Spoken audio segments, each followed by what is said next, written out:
Hello, everyone, and welcome to Midnight Whispers. I know many of you listen to these stories to relax and slowly fall asleep. Before we begin, feel free to leave a comment and tell me where you're listening from tonight.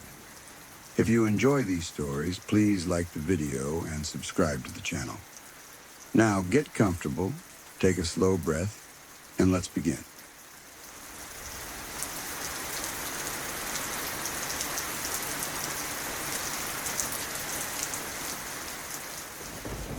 This has happened to me more times than I can comfortably count.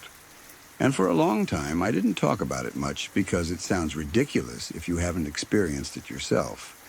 Every time it happens, it feels completely real in the moment. Not dream real, not half-awake confusion. Real in the way that makes your body react before your brain has a chance to question anything. Most of the time, it happens when I'm asleep or just waking up. I'll open my eyes and instantly feel like someone is in my room. Not a vague feeling, a certainty. I can see them. They're usually standing near my door or somewhere close to my bed. And they look wrong in that unmistakable way where your brain knows something isn't normal but can't explain why. The figure is there, solid enough that my eyes register it, but shadowy at the same time. Sometimes it's human-shaped, sometimes just a presence that has a shape by default. When it first started happening, I would freeze. I'd sit up in bed, heart pounding, staring straight at whatever I thought I was seeing. I wouldn't scream or move. I'd just lock up completely, because I couldn't tell if it was real or not. There's a very specific kind of fear that comes from that uncertainty. If you know something isn't real, fear fades fast. If you know it is real, you react. But when you don't know, your body goes into this horrible middle state where everything stops. I'd stare, barely breathing, and blink slowly. Sometimes I'd blink over and over, forcing my eyes to focus, telling myself that if it was a dream, it would disappear. And sometimes it did. One blink it would be there, the next it wouldn't. The room would snap back into normality, shadows settling into familiar shapes, door frame looking like a door frame again instead of something watching me. Other times, I didn't freeze at all. Sometimes my body went straight into fight or flight before my mind caught up. If the figure wasn't blocking my way to the door, I'd run. No hesitation. I'd be out of bed and moving before I was fully conscious. My brain would only catch up once I was already in motion. More than once, I've woken up properly while standing in my living room, heart racing, confused about how I got there. I live in a small condo, so it doesn't take long to cross from bedroom to living room, but that short distance feels like a blur when it happens.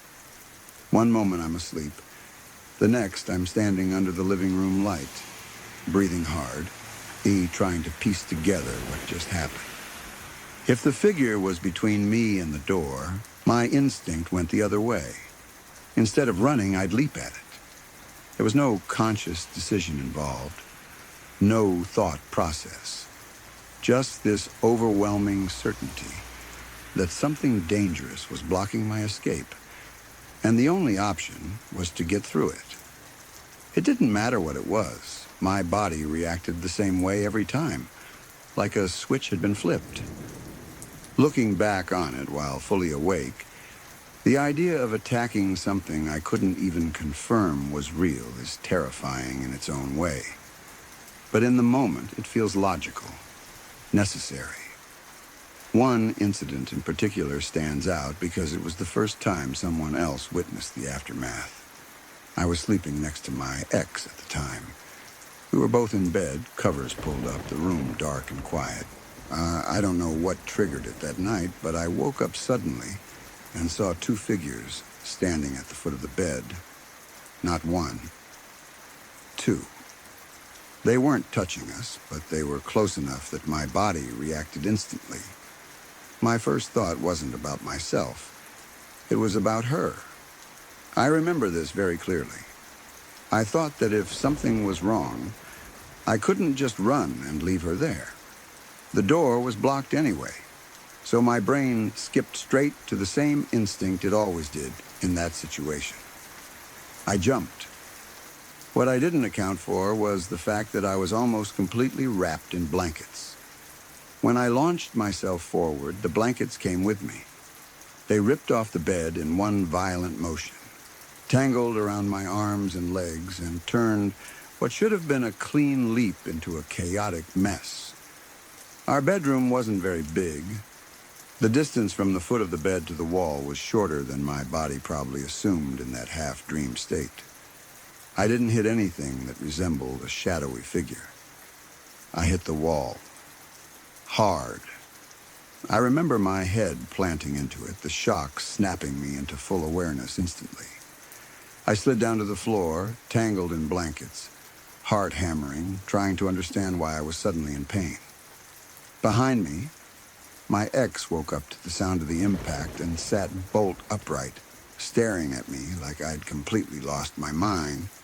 From her perspective, I had gone from being asleep to launching myself out of bed, tearing all the covers off, and slamming into the wall for no apparent reason. She just stared at me and said something along the lines of, "What the hell are you doing?" I didn't even know how to answer that. I was still catching my breath, I still half shaken by what I thought I'd seen, trying to reconcile the image of two figures at the foot of the bed with the very solid wall my head had just met. I mumbled something about a dream, about thinking something was there. She was confused, irritated, but more concerned than angry. That wasn't the last time something like that happened while we were together. Eventually, she got used to it. That alone should tell you how often these episodes happened. When something strange becomes routine, it loses its shock value.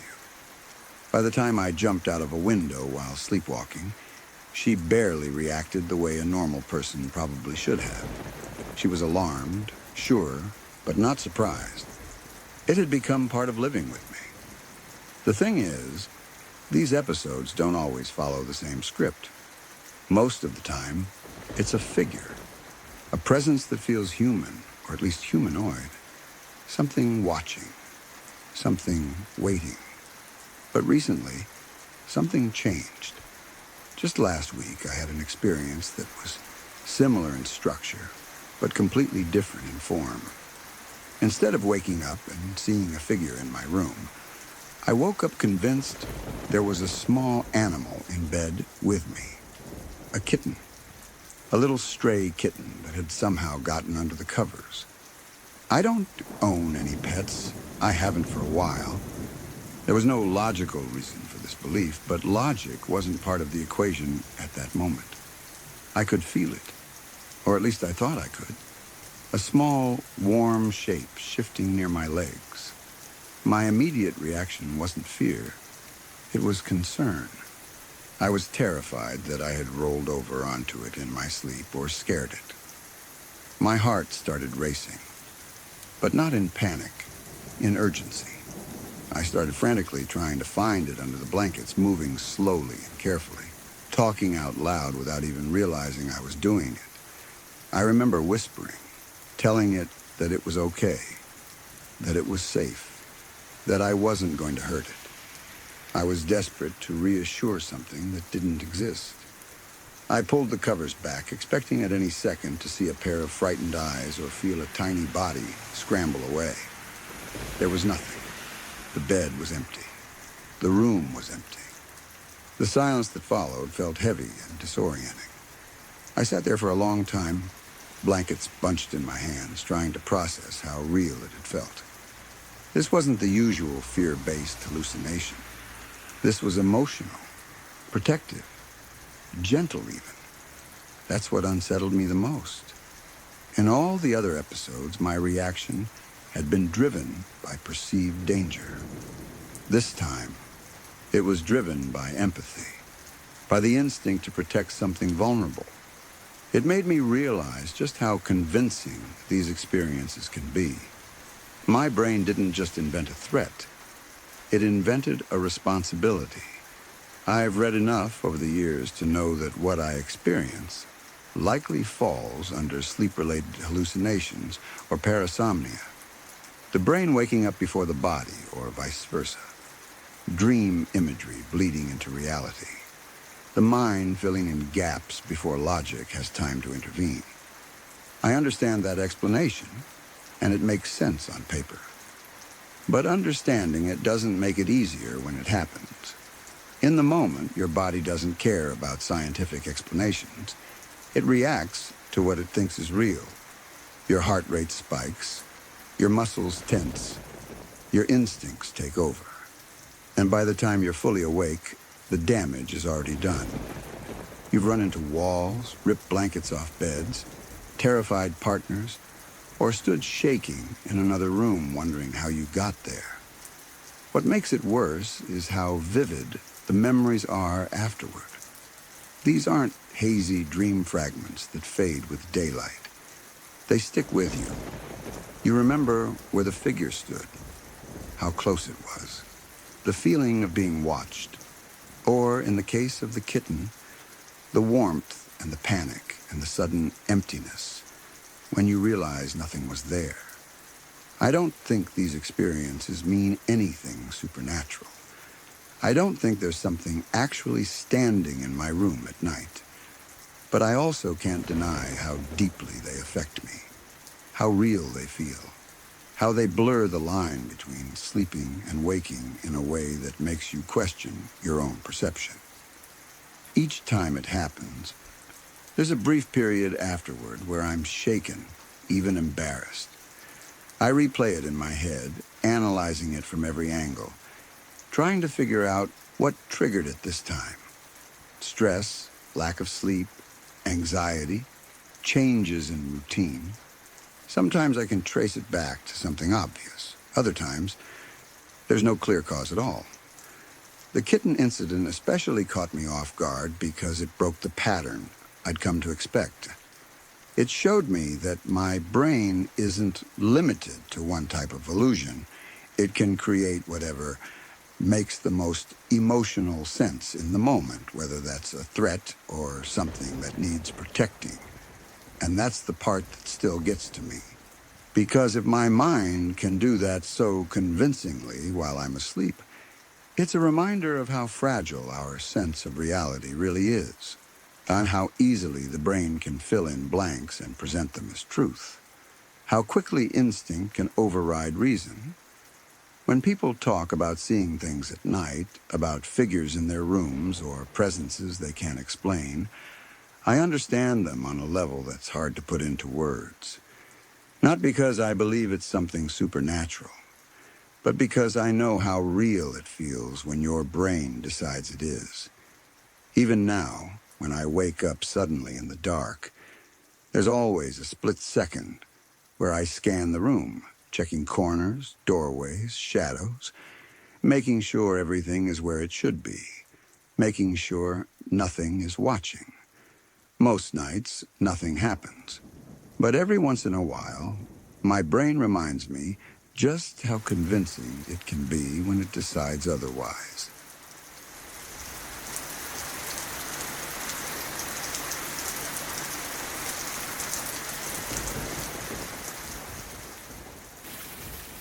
I was in 8th grade when this happened, and even now it feels strange to say that out loud. Some memories fade with time, but this one has stayed sharp in a way that almost feels intentional, like my mind refuses to soften the edges.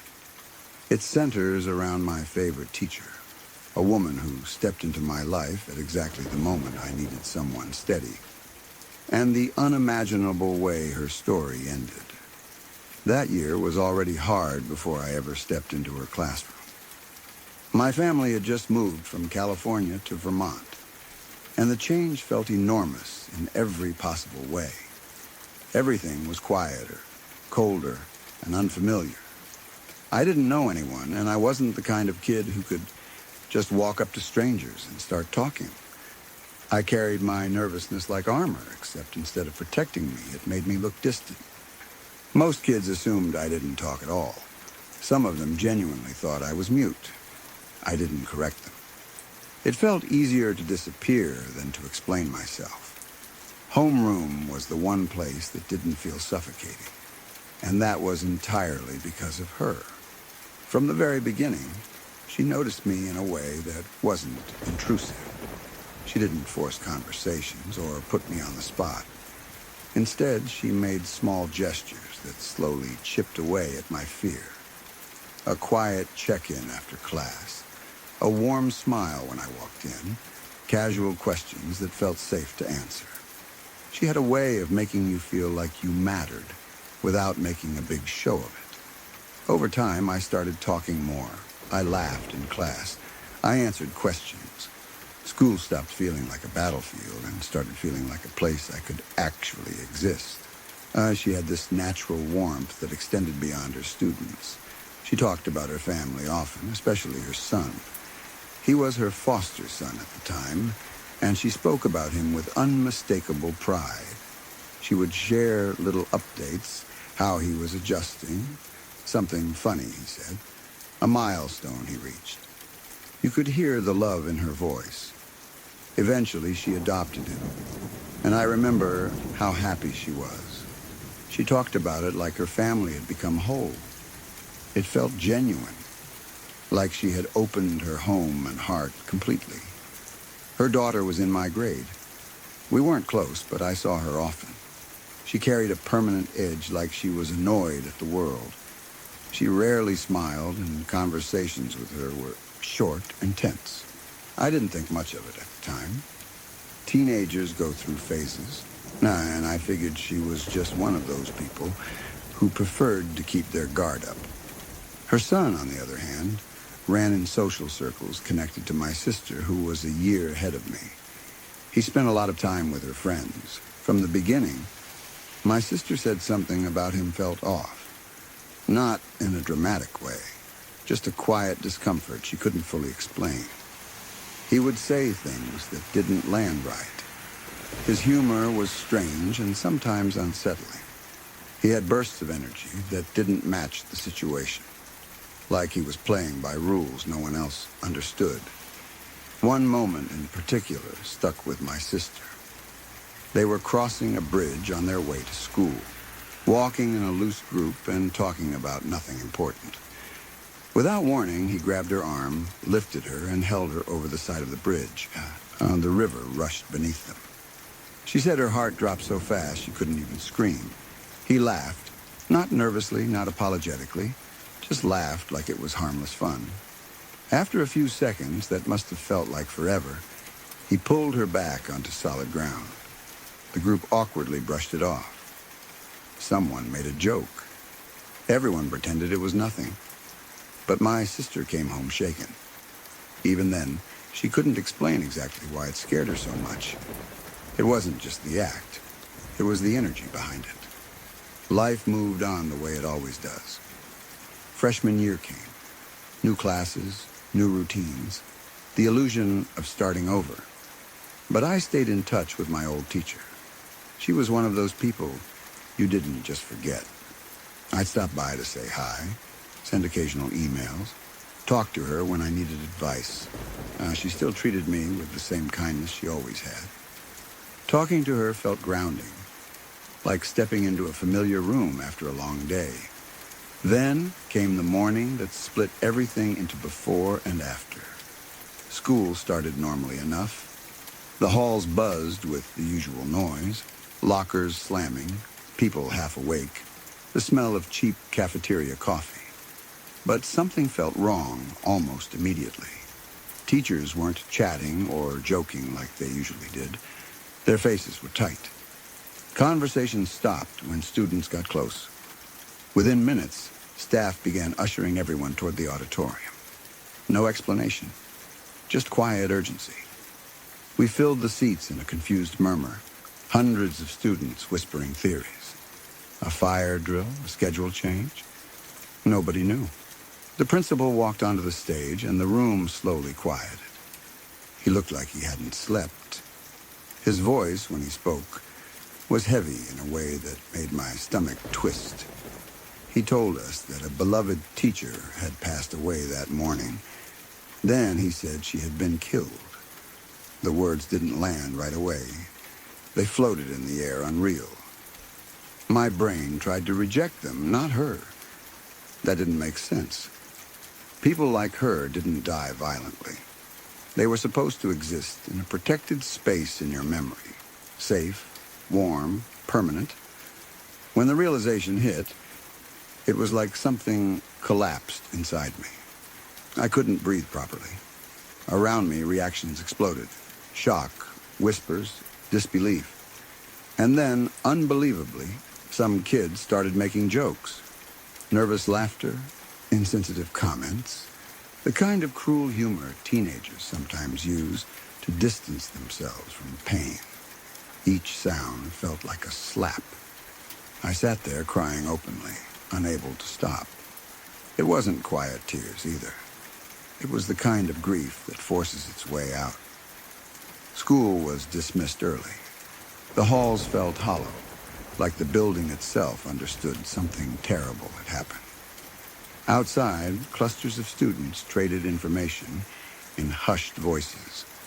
That's when I heard the details. That morning, she had woken up like any other day. She made breakfast. She sat at her kitchen table working on a crossword puzzle. A simple, peaceful routine. Her son approached her from behind. Without warning, he shot her in the back of the head. No argument. No struggle. Just a sudden, irreversible act. Afterward, he and his sister fled in her car. Authorities later said they had been planning it for months. Months. That detail haunted me. The idea that while she was teaching, laughing, encouraging students, there was a secret plan unfolding inside her own home. A betrayal so intimate, it felt impossible to comprehend. I kept replaying memories, her smile, her pride when she talked about him, trying to reconcile them with what he had done. There was no bridge between those two realities. They existed side by side, refusing to make sense. Grief mixed with something darker, disbelief, anger, and a deep unease that settled into my bones. I thought about my sister's story on the bridge, the strange behavior, the laughter that didn't match the moment. It all took on a new weight. Not because it explained anything, violence is never that simple, but because hindsight has a way of rearranging memories into patterns you wish you'd never seen. The days that followed blurred together. Memorials, counseling sessions, and teachers speaking through tears. The school felt like a community holding its breath. Everyone had a story about her, a moment when she had been kind, patient, unexpectedly funny. Hearing those stories only reinforced how much light she brought into people's lives. Years passed, but the memory never softened. It didn't become easier. It just became familiar. Occasionally, I would think about her and feel that same sharp ache. Recently, I learned that her son's legal case finally reached full conviction years after the crime. Seeing his photo attached to the article was jarring. He looked older, changed by time, but the knowledge of what he had done overshadowed everything else. I couldn't stare at the image for long. It felt like looking directly at a fracture in reality. What stays with me most isn't just the violence, it's the contrast. A woman who devoted herself to helping others, who reached out to a scared, quiet kid and made school feel safe, was taken in the place she should have been safest. The randomness and cruelty of that fact still shake me. Yet when I think of her now, I try to hold on to the version of her that shaped my life. The teacher who saw a silent kid and decided they were worth the effort. The woman who believed fiercely in the people she loved. Her story doesn't end with the tragedy, even if that's how the world remembers it. For those of us who knew her, her kindness is the louder memory. And maybe that's the only way to carry something this heavy. By refusing to let the darkest moment define the entire story.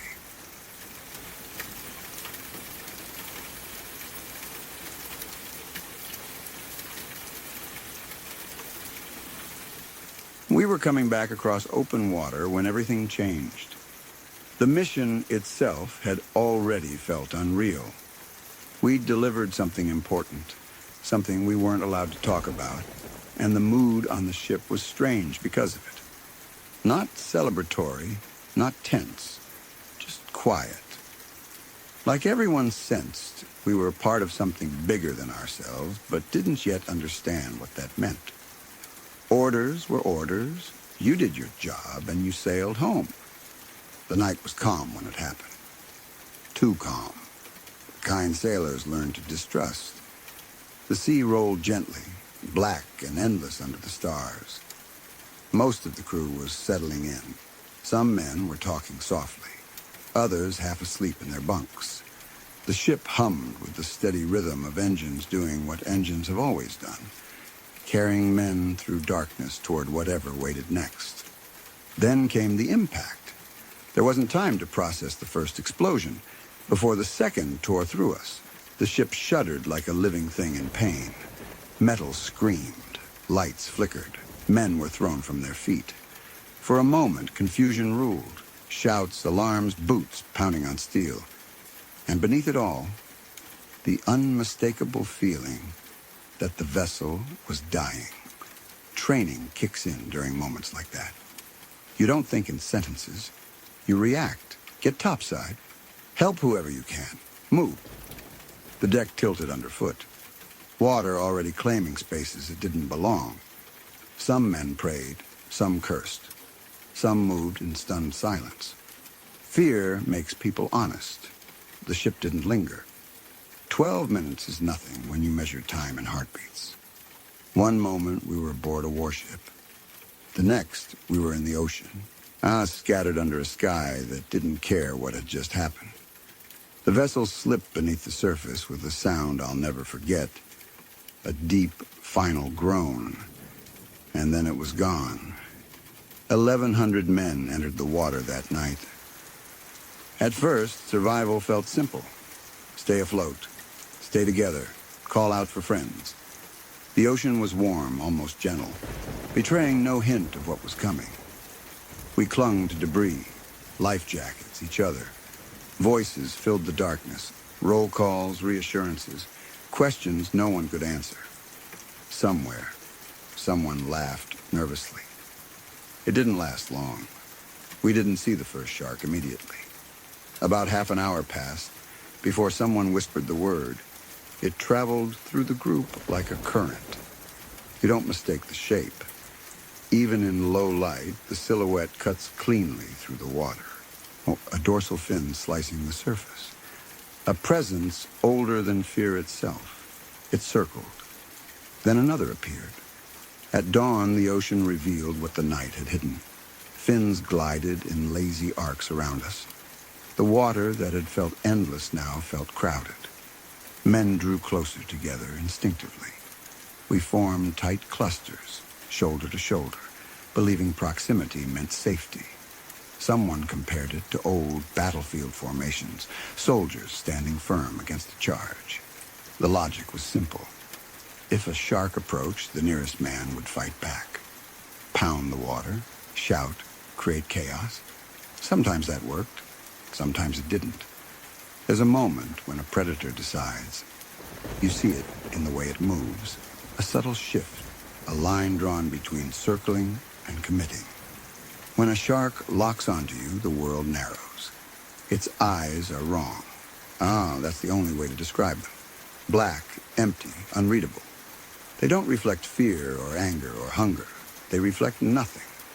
It's like staring into a space where life should be and finding only instinct. When it strikes, the ocean erupts. Screams carry differently over water. They rise sharp and desperate, cutting through every other sound. The surface churns red, and men who were there a second ago are suddenly not. Sometimes there's thrashing. Sometimes there's only silence and widening ripples. You keep pounding the water anyway. You keep shouting. You convince yourself noise matters. You convince yourself it might choose someone else. By the end of the first morning, the reality settled in. We weren't waiting to be rescued. We were enduring something ancient and indifferent. The sharks didn't rush. They didn't frenzy all at once. They worked patiently, circling back, picking moments. Hours stretched into something shapeless. Sunlight burned overhead. Thirst gnawed. Muscles cramped. Men drifted in and out of awareness. We counted losses because counting was something we could control. Numbers gave structure to chaos. 6 an hour, someone estimated. The math felt obscene, but no one argued. The water told its own story. On the 4th morning, or maybe the 5th, time dissolves out there, I bumped into a friend. We'd been separated during the night. Seeing a familiar face sparked relief so sharp, it hurt. I reached out, calling his name. He didn't answer. His body bobbed strangely, tilted wrong. When I tried to steady him, the truth revealed itself in a way I still can't put into gentle words. The ocean had already taken what it wanted. What remained was a reminder that survival wasn't guaranteed, no matter how long you'd lasted. The days blurred into survival routines. Stay awake, keep floating, don't drift alone. Fight when you must. Hope without evidence. Fear became background noise, constant, exhausting, strangely normal.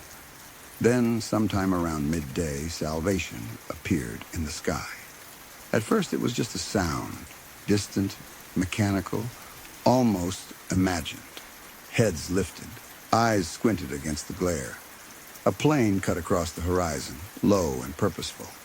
For a moment, no one reacted. We'd been disappointed before by illusions, but the aircraft turned. It circled. It saw us. Energy surged through bodies that had nearly given up. Arms waved. Voices rose. Men who hadn't spoken in hours shouted until their throats burned. The plane dipped its wings. Acknowledgement. Proof. Rescue didn't happen instantly. It never does. Another aircraft arrived later, descending toward the water in a maneuver that felt impossibly delicate, given the chaos it was entering. When the hull touched down, hope solidified into something tangible. One by one, survivors were pulled from the sea. Strangely, that moment, waiting for my turn, was the most frightening of all. After days suspended between life and death, rescue felt unreal. The ocean still pressed against my chest. Sharks still circled at the edge of vision. The idea of letting go, of trusting solid hands to lift me free, required a final leap of faith I didn't know I had left. When I was finally hauled aboard, my body shook uncontrollably. Not from cold, from release. Of the 1,100 men who entered the water, only a fraction emerged. The sea took the rest with the same indifference it shows storms and ships alike. Dates and numbers record the event neatly. History always does. But statistics can't carry the weight of voices lost. Friendships ended mid-sentence, or the sound of a calm ocean turning violent without warning. In the aftermath, people focused on the mission. Its significance overshadowed everything else. History remembers outcomes, not always the human cost carried in their wake. We were part of something enormous, something that reshaped the world. But out there, floating between sky and sea, the war felt very small. Survival felt like the only story that mattered. Even now, years later, certain sensations return without invitation. The slap of water against the hull, the sudden shadow beneath the surface, the sound of distant engines. Memory doesn't fade so much as it settles, waiting for the right moment to rise. What stays with me most isn't the terror, though there was plenty of that. It's the clarity. In those endless hours, stripped of comfort and certainty, life reduced itself to essentials. Hold on, stay together, keep breathing. Fear became familiar. Hope became discipline. We delivered something the world would never forget. But for those of us in the water, the memory that lingers is simpler. Men against an ocean, waiting to see who it would return.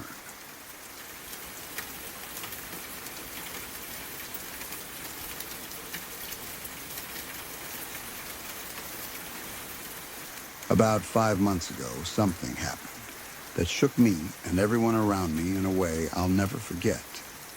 At first, it seemed like a normal period in our lives, but then one small event spun into something that stayed with us long after it was over. My mom had a friend we all knew and cared about, a guy named Andres. He wasn't just a friend. He had become like part of our extended family in a way. Someone we greeted whenever he came by. Someone we trusted. Someone who brought his quiet presence into our home. He was originally from Venezuela, and like many others from his country, he came to Ecuador searching for better opportunities. As you might know, there are a lot of Venezuelans who have migrated here, trying to find stability and work so they can send money back to their families.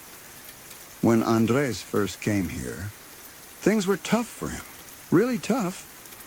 He ended up working as a driver of a Tricimoto. If you've never seen one, a Tricimoto is like a cab, but instead of a full car, it's a motorcycle with a little carriage behind it where passengers sit. It's loud, it's open to the elements, it's crowded, hot in the sun and cold at night. It pays very little, and most drivers like him barely make enough to cover food or rent, let alone save up for something like a new phone. So when his phone finally broke one day, he was stuck. And worse, that phone was the only way he could talk to his mom back in Venezuela. The only way he could hear her voice, watch her face on video calls, and reassure her that every day he was doing his best. Without it, he felt cut off from home, from comfort, from hope. For a while, my mom let him use her phone whenever he needed to call home, because she knew how hard it was on him. It was never a big deal, just a kindness. But then one day, everything took a strange turn. He came to my mom and said something that sounded odd at first. He said he'd been having weird dreams, dreams that felt different from normal dreams, dreams that felt like messages rather than just imagination. He looked serious, almost afraid, and asked if he could use my mom's phone to call his mom so he could tell her about the dreams directly. He said that his mother had this ability, something he believed deeply in, that she could interpret dreams and predict what they meant in someone's life. Some people in his family believed in dreams this way, that they held messages or warnings about the future, and he felt like he needed his mom to understand what he was going through. My mom, even though she didn't personally believe in dream interpretations, could see how anxious he was. And so she let him make the call right there in her living room. He dialed his mom's number, and after a few rings, he started telling her about these dreams that had been haunting him for days. He described them in the way he saw them, with details and emotion. And then he said something that made his mother's voice crack on the other end of the line. He told her that his dreams had been about shoes and a stab. I know it sounds strange to hear it written down, but that was exactly what he said. He tried to explain what he could remember, how the images came to him, how real they felt. His mom didn't laugh it off. She didn't tell him to relax. Instead, she said something that changed the tone of the whole conversation. She told him that dreams about knives, about being stabbed, often meant danger, even death. She told him to pray to God every day for mercy, that God would protect him because if these dreams were warnings, then he needed spiritual strength, not just hope. Andres listened quietly, nodded, and then ended the call with a heavy heart. My mom watched him after he hung up, and she said he looked pale, as though the words had drained color from his face. Even after that day, he didn't laugh it off or shrug it off like a silly dream. He talked about it a lot, more than normal. He wasn't sleeping well. He was tired, tense, like something was pressing down on him all the time. My mom tried to reassure him, tried to make him forget it, but he couldn't shake the feeling. Every time she saw him, his eyes looked distant, like he was still living in those dream moments instead of in the real world around us. Then, 3 days after that phone call, everything took a turn that no one expected. My mom's phone rang early in the morning, and on the other end was Andres's mother. She was crying so hard that my mom could barely understand her at first. Between sobs, she was asking if it was true that Andres was dead. His girlfriend, she said, had called her to tell her what happened. But she didn't know anything for sure. My mom was confused. She didn't know what to say because she hadn't heard from him since he had left that day. She told his mom that she didn't know anything, that she hadn't heard any news, but she could hear the fear and grief in the woman's voice. After that call, my mom started asking around, talking to people who saw him last, trying to piece together what had happened. What came out was something none of us wanted to hear. He had died the night before. He died while he was working, doing what he did every day to survive. The shock of it hit everyone hard. There was a house nearby with security cameras, and that footage captured the moment everything went wrong. What we learned from that video was horrifying. He was picking up passengers as usual in his Trissimoto, when suddenly 2 men approached his vehicle. They weren't there to ask directions or to say hello. They were robbers, trying to steal from the people he was carrying. Nobody knows exactly what triggered it, whether they demanded money or something else, but before anyone could react, the situation turned violent. Instead of running away or trying to save himself, Andres did something remarkable. He saw the fear in the passengers' eyes, saw the possibility that they could get hurt, and he chose to protect them. Even though he was unarmed and outnumbered, he stood up to those men. He tried to fight back, to push them away, to keep the danger focused on him and not on his passengers. It was a brave and selfless act in a moment of terror. But in that struggle, one of the assailants drew a knife and struck him. The blade hit him in the throat. His life ended right there, on the street, trying to defend strangers instead of himself. When word of his death spread, everyone was stunned. People who knew him, who saw him every day, couldn't believe it. It was sudden, violent, and so senseless. We all remembered the dreams he talked about, the fear in his eyes, the warning his mother gave him. And those details began to float together in our minds like pieces of a puzzle we couldn't put together. How could something that started as a strange dream end in such real, tragic death? Some people shook their heads and called it coincidence. Others felt the dreams were warning signs that he didn't understand until it was too late. In the aftermath of his death, days passed in a blur for all of us. We went to his funeral, stood with his girlfriend, tried to comfort his mother over the phone as she wept about her only son. We talked about how he always smiled, how he said he would go back home once he saved enough money, how he promised he would see his family again. None of that happened. And I remember thinking how fragile and unpredictable life is, how someone can go to work one day and never come back. How a dream can feel so strange one moment and so tragic the next.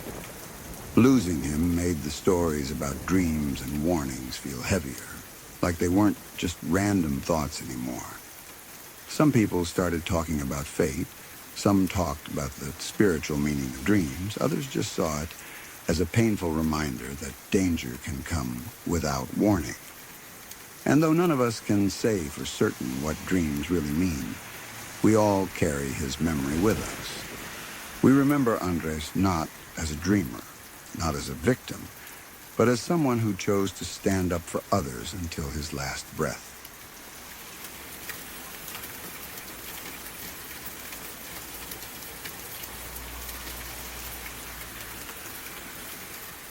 When I was growing up, family life was complicated in ways that felt normal at the time because it was all I knew. My uncle had spent much of his adult life in and out of prison. Because of that, two of my cousins lived with my mother and me for long stretches. Our home became less like a temporary arrangement and more like a shared childhood. We fought like siblings, protected each other like siblings, and built the kind of bond that only comes from surviving chaos together. Back then, I didn't have the language to describe how unstable things really were. To us, it was just life. We attended a small private Christian school. It was the kind of place parents trusted without hesitation. Uniforms, strict teachers, morning prayers, and the unspoken assumption that everyone inside those walls was safe. Safety felt guaranteed simply because adults said it was.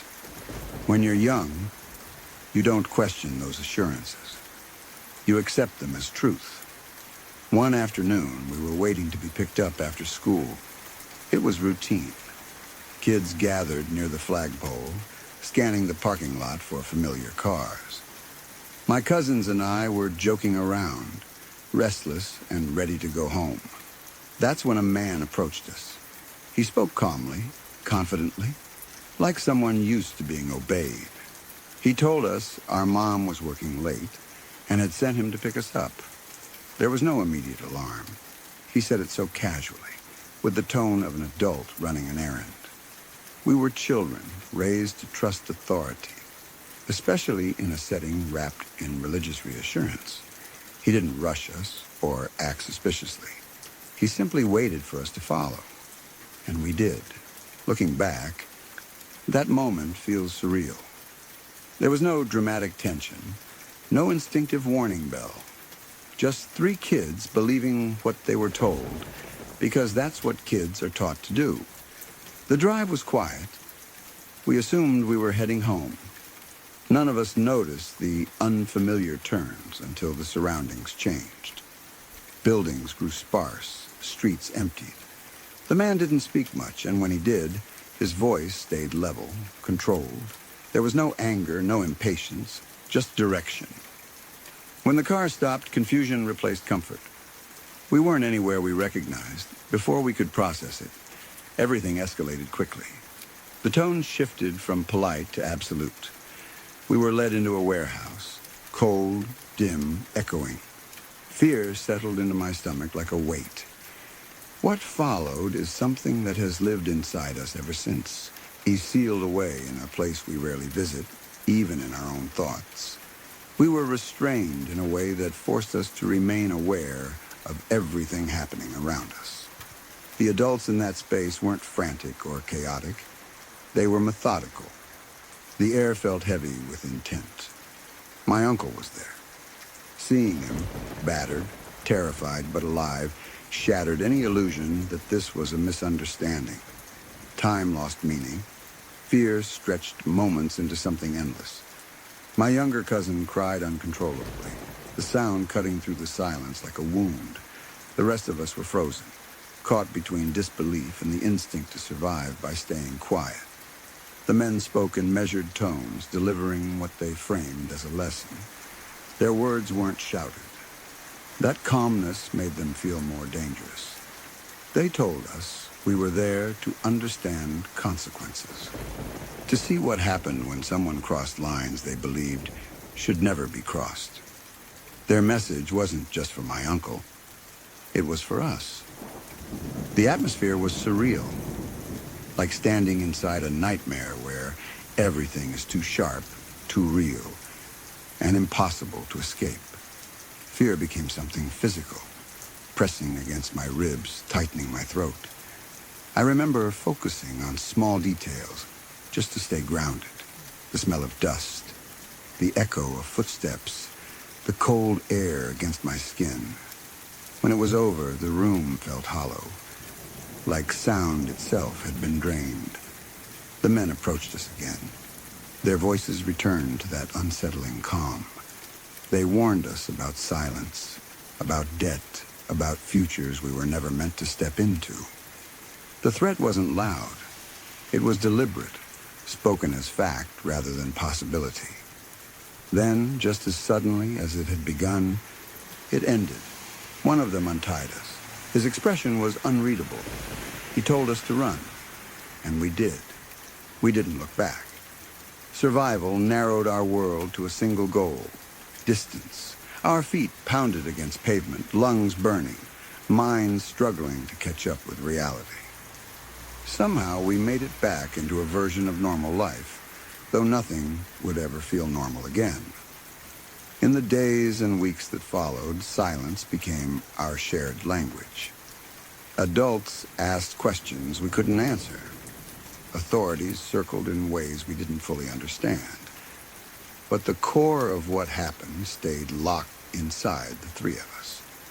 Not because we didn't want help, but because fear had rewritten the rules of our world. Speaking felt dangerous. Silence felt safer. And strangely, that silence bound us together. We didn't need to talk about it to know the others remembered. A glance, a pause, a shift in tone, we recognized the echoes in each other. Trauma became a quiet companion we carried collectively. Over time, that shared burden transformed into something unexpected. A fierce loyalty, an understanding deeper than words. People assume healing always involves confession, unpacking every memory until it loses its sting. For us, healing looked different. It was found in everyday moments, laughing too hard at stupid jokes, showing up for each other without explanation, knowing we were never alone in what we carried. There was a bitter irony layered onto everything. Around that time, my uncle's seventh wife had taken out a massive life insurance policy. The timing raised questions no one ever fully answered. She disappeared shortly after, along with the money. Rumors swirled, stories grew, but truth remained elusive. It became another chapter in a narrative already too tangled to unravel cleanly. Years passed. Childhood turned into adulthood. We built lives shaped in ways both visible and invisible by that day. Fear softened into vigilance. Silence turned into resilience. We learned to function, to love, to exist in a world that once felt violently unpredictable. We still don't talk about it in detail.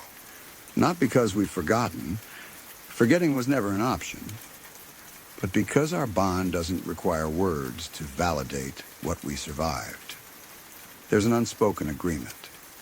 We carry this together, and that is enough. Sometimes people ask why we're so close. We give surface answers. Shared upbringing, family ties, inside jokes.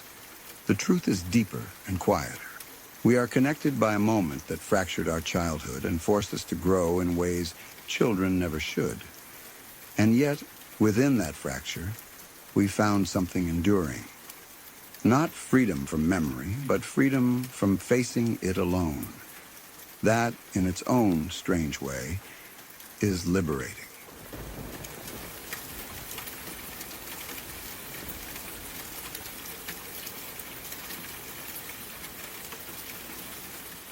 It was a little after 1 in the morning when I realized I'd taken a wrong turn.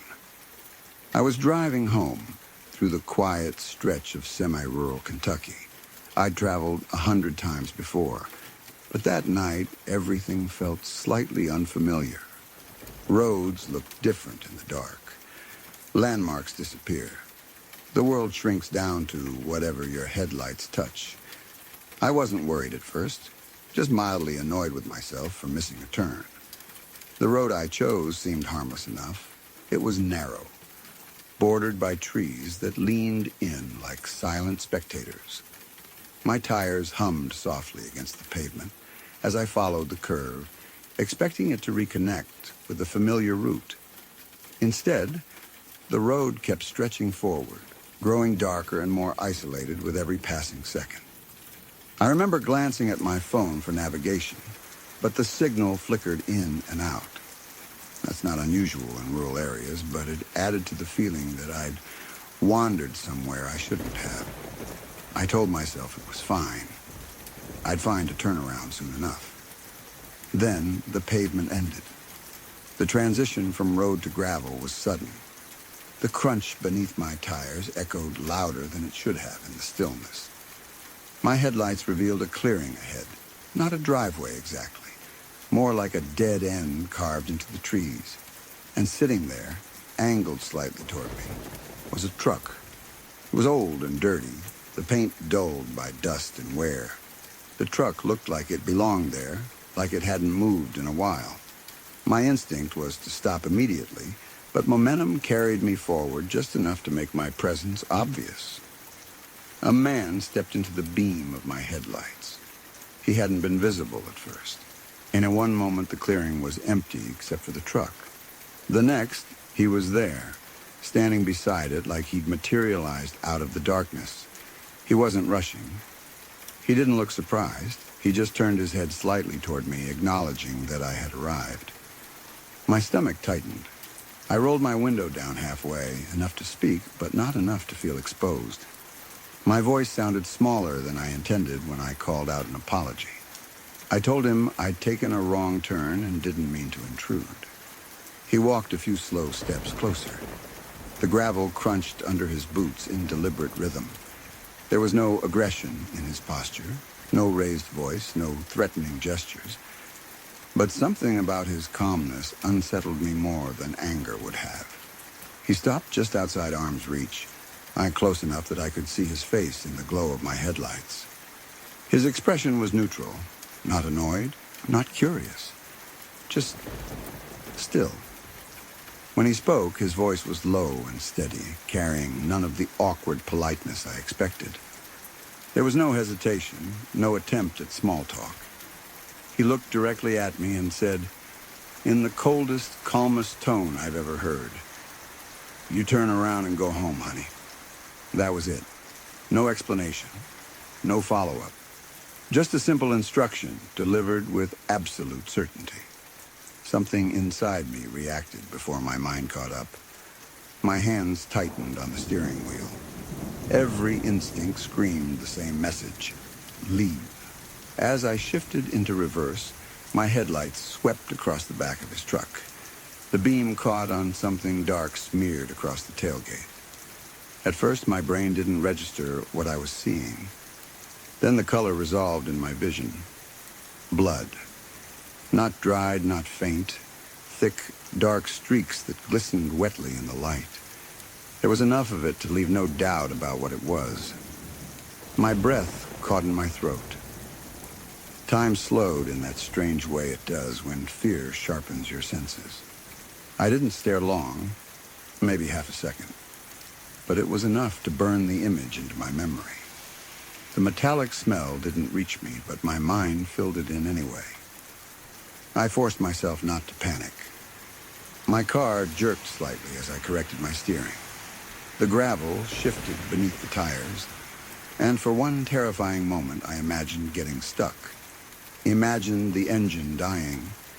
Imagined 100 things that would trap me there. But the car moved. I completed the turn as smoothly as I could manage, keeping my eyes forward. I didn't want to look back at him. I didn't want to confirm whether he was watching me leave. The urge to check the mirrors fought with the fear of seeing something I didn't want to see, so I didn't look.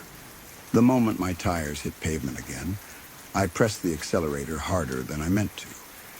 The trees blurred past, shadows stretching and collapsing in my peripheral vision. My heart pounded so loudly it felt like it filled the car. Only when I was several miles away did I let myself breathe. Logic crept in slowly, trying to make sense of what I'd witnessed.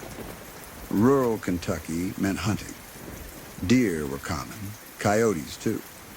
Plenty of trucks carried the aftermath of a successful hunt, and fresh blood wouldn't be unusual in that context. I repeated that explanation to myself like a mantra. It was probably a deer, probably just a hunter, probably nothing sinister. But the reassurance never fully settled, because it wasn't just the blood that lingered in my thoughts. It was him, his voice, The way he spoke with such calm authority, as if the situation was already decided. As if my presence there was a mistake I needed to correct immediately. "You turn around and go home, honey." There was no warmth in the words, despite the endearment. It wasn't kindness. It felt like a boundary being drawn. Quiet, firm, unquestionable. When I finally pulled into my driveway, my hands were still shaking. The familiar sight of my house felt surreal, like stepping back into normalcy after brushing against something that didn't belong. I sat in the car for a moment, engine ticking softly as it cooled, replaying the encounter over and over.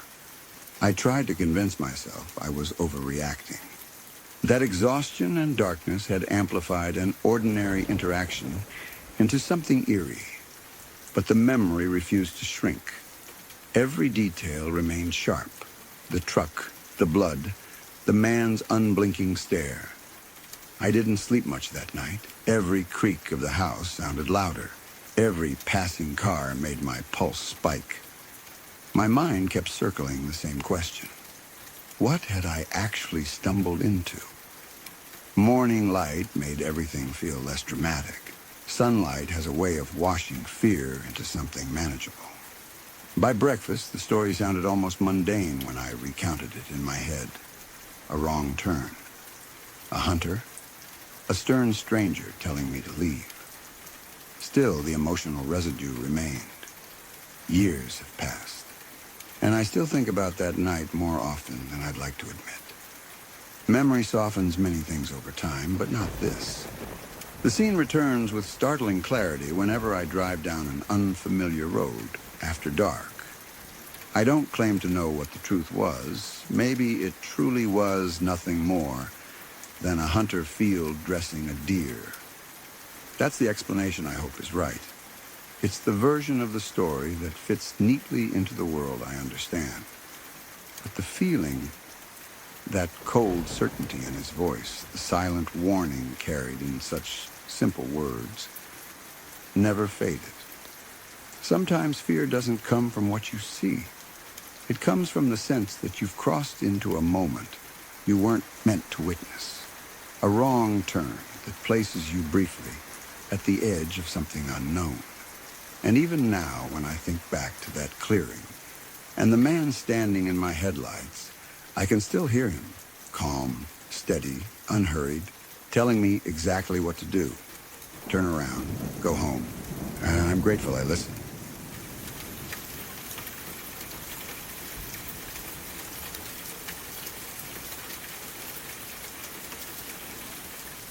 This happened to my aunt when she was 13 years old. Back in the late 1980s, a time when kids still walked home from school every day without much worry, when neighborhoods felt familiar, and danger seemed like something that happened somewhere else. For her, that sense of safety changed in a matter of seconds, and the memory stayed with her long after childhood should have faded into something softer. She lived in a quiet area where the streets formed a simple, T-shaped layout. It was the kind of neighborhood where routines were predictable. Every afternoon, she walked home with the same friend, their backpacks bouncing lightly as they talked about school, weekend plans, and whatever drama mattered to 13-year-olds. Their walk followed the same pattern each day. They would travel together until they reached the intersection where their routes split, one heading left, the other right. It was such an ordinary ritual that neither of them ever thought twice about it. On that particular afternoon, nothing felt unusual at first. The air was calm, the streets mostly empty, and the rhythm of the day felt reassuringly normal. They reached the intersection, laughed about something small, and parted ways like they always did. Her friend headed toward her street, and my aunt continued alone, expecting the final stretch home to be uneventful. She had barely gone a short distance when she heard the slow rumble of a car approaching behind her. Cars passed through the neighborhood all the time, so she didn't immediately think anything of it. But this vehicle didn't continue past her. Instead, It rolled forward and matched her walking pace. She turned her head and saw a black station wagon beside her, old, worn down, the paint dull and scratched like it had lived a long, rough life. The window on the driver's side slid down, and the man inside leaned slightly toward her. He appeared to be in his 40s, maybe older. He was balding, with a thick mustache that gave his face a stern, tired look. At first glance, he didn't seem frantic or aggressive. He wore a neutral expression, the kind that might belong to someone asking for directions. That familiarity is what made her pause instead of immediately running. In a casual tone, he asked if she knew how to get to a specific part of town. It was an area she wasn't familiar with. She didn't have friends who lived there, and she hadn't spent much time in that direction. Trying to be polite, she told him she didn't know.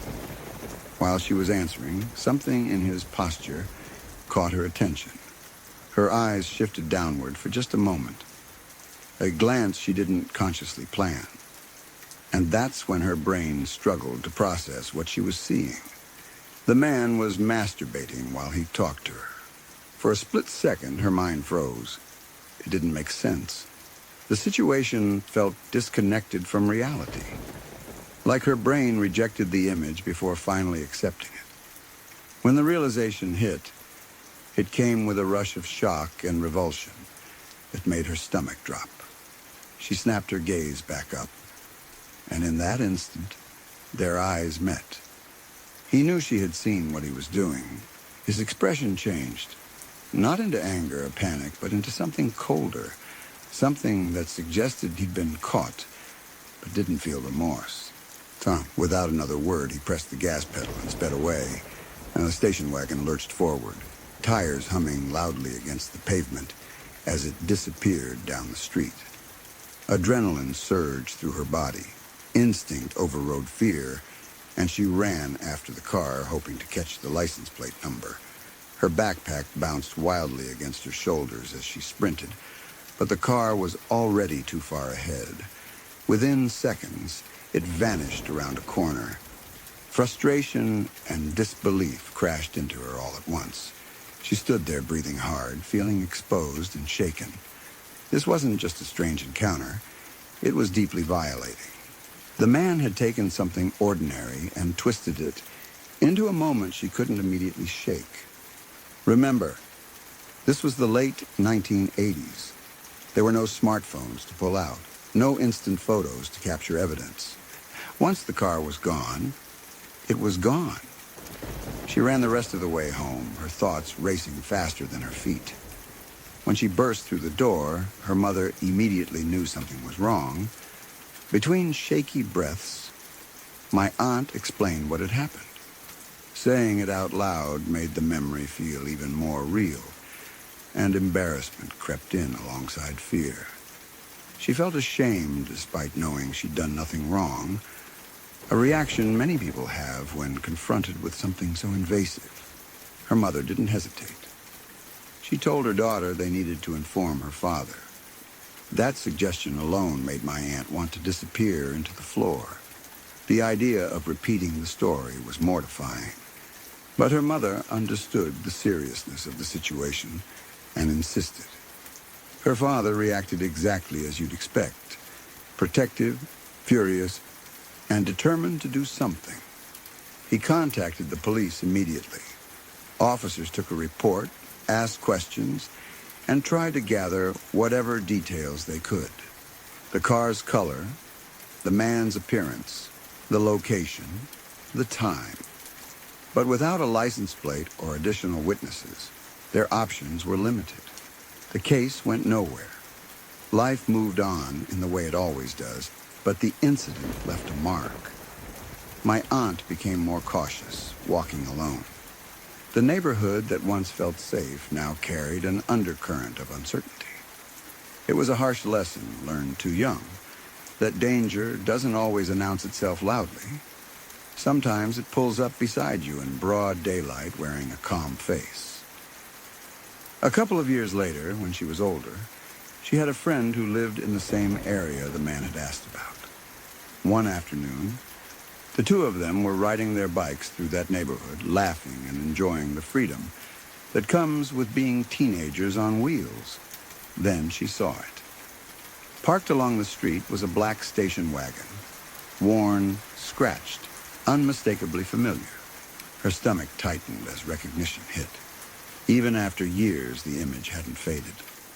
She pointed it out to her friend, her voice sharp with urgency. "That's the car," she said. Adrenaline took over again. They pedaled toward it, hoping to finally catch the license plate number. Their tires whirred loudly against the pavement as they closed the distance. But just as before, timing betrayed them. The driver noticed the movement, the attention, and the car pulled away before they could get a clear look. They chased it as far as they could, legs burning, hearts pounding. But a bicycle can't outrun a car. Once again, the station wagon disappeared. The second encounter confirmed what she'd always suspected. The man wasn't just a one-time threat passing through. He was part of the landscape, lurking somewhere in the same area where kids lived and walked and trusted the world to behave normally. That realization was deeply unsettling.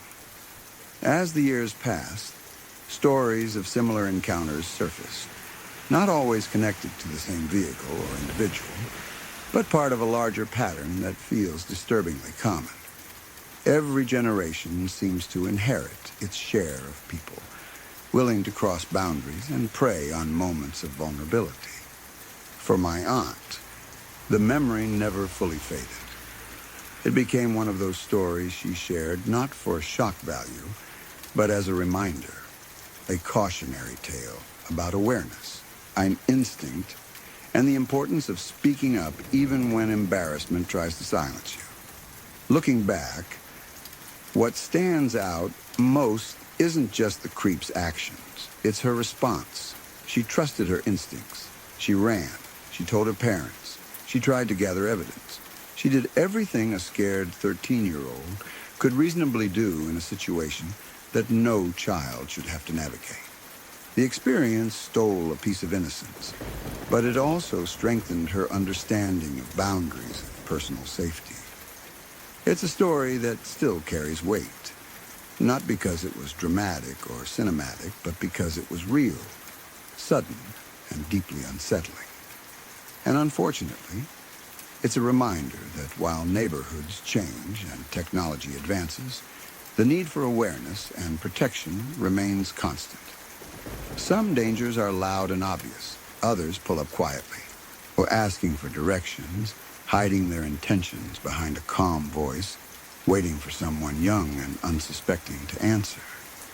That's why the story stays with her, not as fear, but as vigilance. A lesson learned. Sorry to interrupt for just a moment.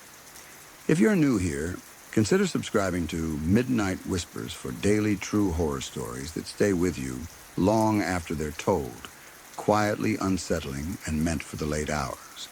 You can also turn on notifications so you're always here when a new story arrives and the night begins to stir again. Now, let's continue.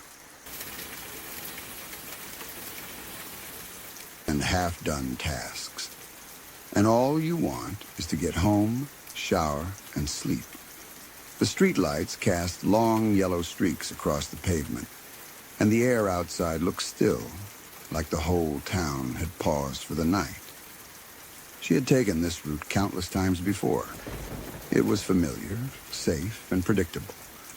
Or at least it always had been. As she drove through a quieter stretch of road lined with old trees and shuttered shops, her headlights caught movement ahead. Standing near the curb was a woman dressed entirely in black. The figure looked strangely out of place, not because people don't walk at night, but because of how still she stood. One arm was slightly raised, signaling for a ride. At first, my teacher's friend felt a small jolt of hesitation. Something about the scene felt off. The woman didn't wave frantically like someone stranded might. She didn't step forward. She simply stood there, calm and patient, as if she knew the car would stop. For a few seconds, my teacher's friend debated with herself. It was late, yeah, but the woman didn't appear threatening. Maybe she needed help? Maybe her phone had died. Maybe she was just trying to get home like everyone else. Compassion won over caution.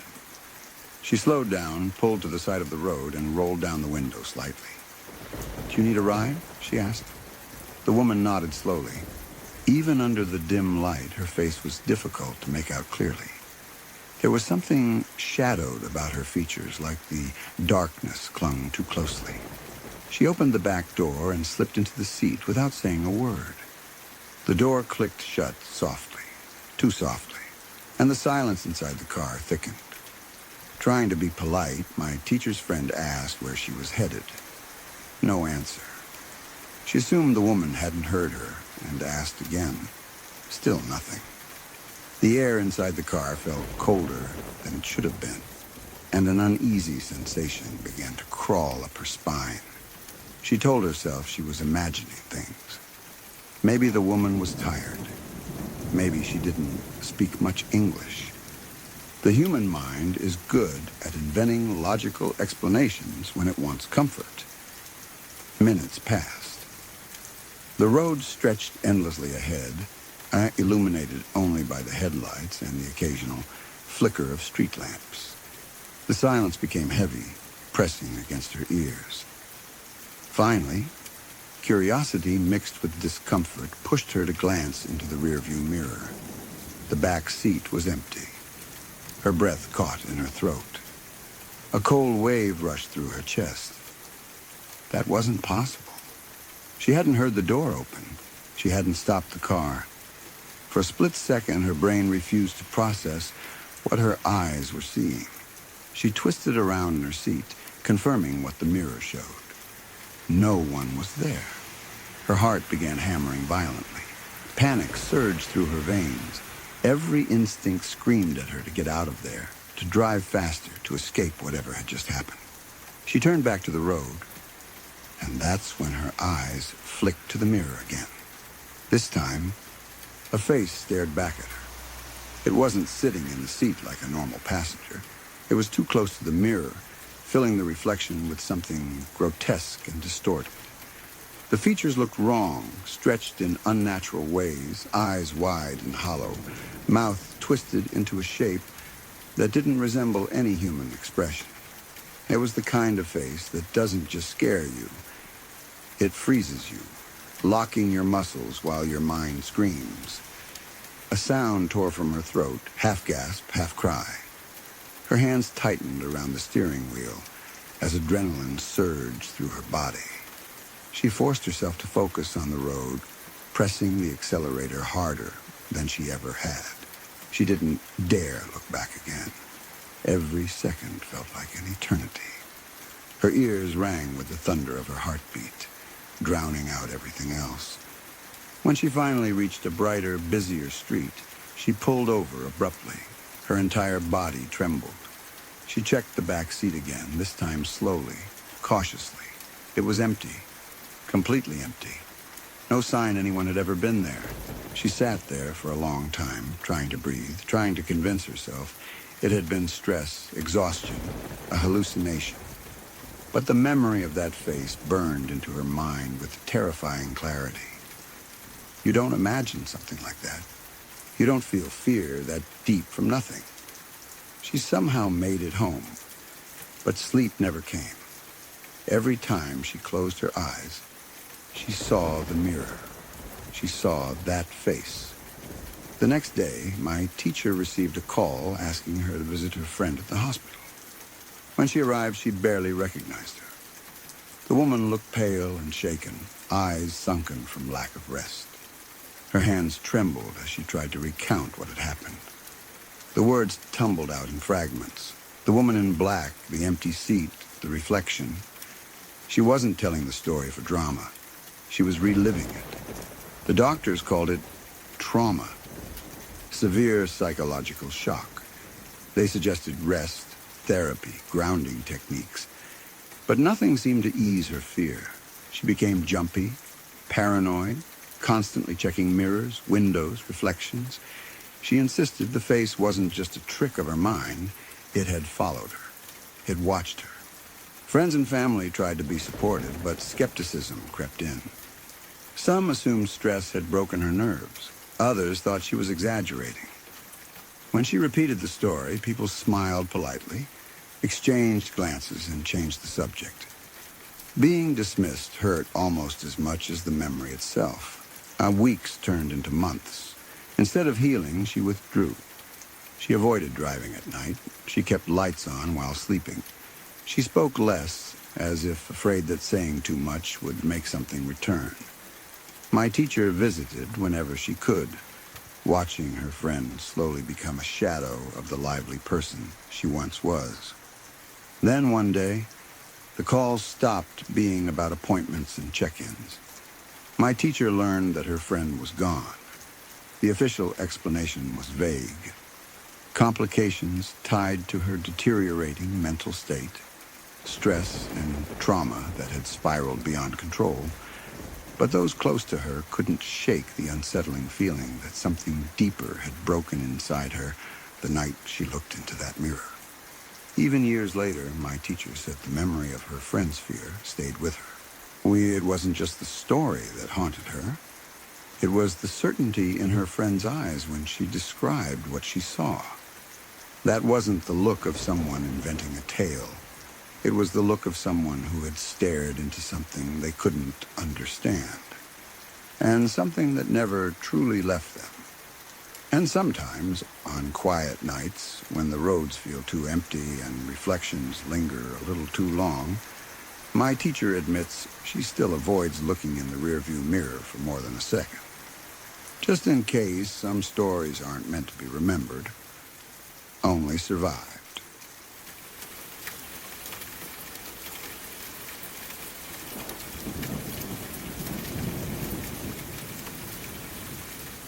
For as long as I can remember, my mom has been a practical person. She isn't the type to jump to supernatural conclusions or read hidden meanings into everyday events.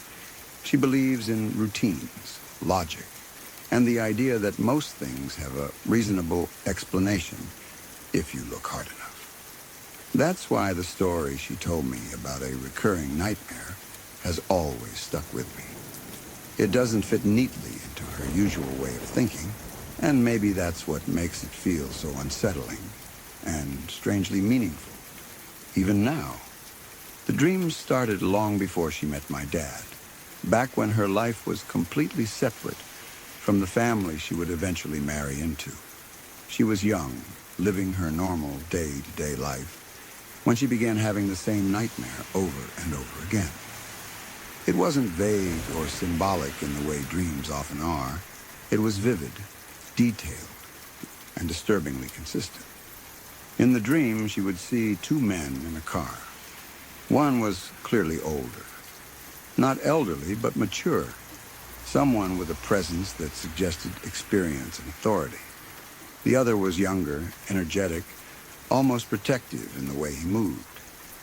They weren't strangers in the abstract dream sense. They felt like real people with weight and identity, even though she didn't recognize their faces. The car they were driving stood out in a way dream details rarely do. It was a deep blue, the kind of color that seems darker under shadow but flashes bright when light hits it. That blue burned itself into her memory. Even when she woke up, the color lingered in her mind like an afterimage. The dream always unfolded the same way. The men were driving, talking, or laughing. She could never remember the words, only the feeling of normalcy. Then something shifted. The atmosphere tightened. A sense of impending danger filled the space. The car lost control, metal twisted, glass shattered, and the dream ended in a violent crash that left her jolted awake with her heart racing. At first, she dismissed it. Everyone has nightmares. Stress, imagination, random brain activity. There are plenty of explanations. But the dream didn't fade. It returned night after night, sometimes with weeks of quiet in between, only to come back exactly as it had before. Same men, same blue car, same terrible ending. What unsettled her wasn't just the repetition. It was the clarity. Dreams usually blur around the edges. Details shift. faces change. But this nightmare stayed precise. Every time she woke, she felt like she had witnessed something rather than imagined it. Over time, the emotional impact of the dream seeped into her waking life. She found herself uneasy around blue cars. It wasn't a full-blown fear, more like a quiet resistance she couldn't justify logically. If someone suggested riding in one, she felt a flicker of discomfort. If she was choosing between vehicles, she avoided blue without consciously deciding to. She knew it didn't make sense. She wasn't superstitious. She didn't believe dreams predicted the future. But the feeling lingered anyway, a subtle thread of tension tied to a color. Eventually, life moved forward. She met my dad. They built a relationship, blended routines, and became part of each other's families. The dream faded into the background. It still surfaced occasionally, but less frequently. She chalked it up to memory, playing tricks, or the brain recycling old imagery. Then came the day everything lined up in a way she couldn't ignore. My uncle, my dad's brother, and my grandfather were traveling together. It was supposed to be an ordinary drive. No special occasion, no reason to suspect anything unusual.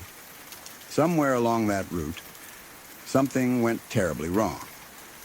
The details of the accident aren't what matter most in the retelling.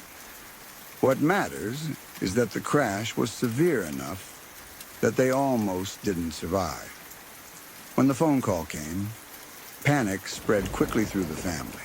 Hospitals, updates, long stretches of waiting, the kind of hours that stretch endlessly while everyone holds their breath. Thankfully, they pulled through. Injured, shaken, but alive. When my mom learned what had happened, her first reaction was relief. But that relief was immediately followed by a cold realization that made her stomach drop. They had been driving a blue car, not just any blue, a shade eerily close to the one burned into her memory from the nightmare. And the passengers, an older man and a younger man. The parallel hit her all at once. The dream she'd carried for years, the one she dismissed as meaningless, mirrored what had just happened with unsettling precision. These were people she hadn't even known when the dream first began. Their faces, their voices, their existence had been completely outside her world at the time. Yet somehow, the emotional shape of the nightmare fit the real event in a way that defied easy explanation. She didn't tell anyone right away. Part of her worried it would sound dramatic or irrational. And she spent days turning the coincidence over in her mind, testing it against logic. Was her memory exaggerating details to match the accident? Had she unconsciously reshaped the dream after the fact? But the strongest piece of evidence sat in her emotions. The relief she felt wasn't just about their survival. It was paired with a strange sense of closure. Because after the accident, the nightmare stopped.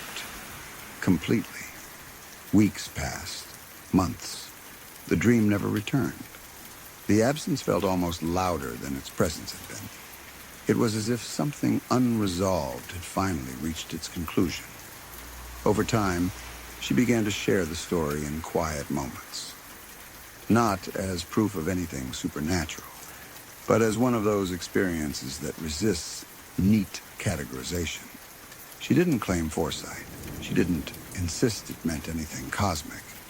She simply acknowledged that it happened, and that it changed how she viewed the boundary between coincidence and intuition.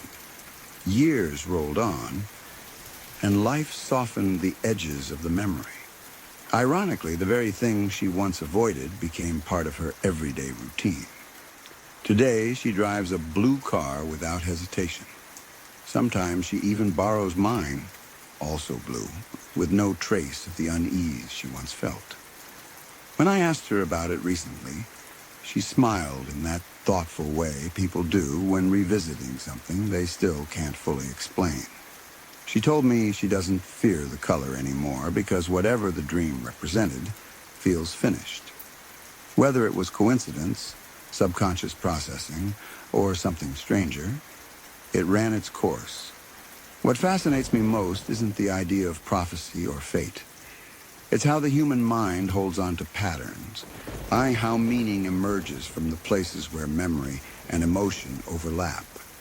My mom remains the same grounded person she's always been. She doesn't live her life guided by omens or symbols, but that story sits quietly in her history. A reminder that sometimes experiences don't need a tidy explanation to feel significant. The dream came uninvited, repeated with impossible clarity, and vanished the moment reality echoed its shape. Maybe it was chance aligning in a way that felt profound. Maybe it was her brain weaving threads we'll never fully understand. Whatever the truth is, the nightmare no longer visits her. The blue car is just a car. The road ahead is ordinary again. And yet somewhere in the back of our minds, the story lingers, not as fear, but as curiosity. A small reminder that the line between coincidence and meaning is sometimes thinner than we expect, and that even the most practical people can carry a mystery they never quite solve.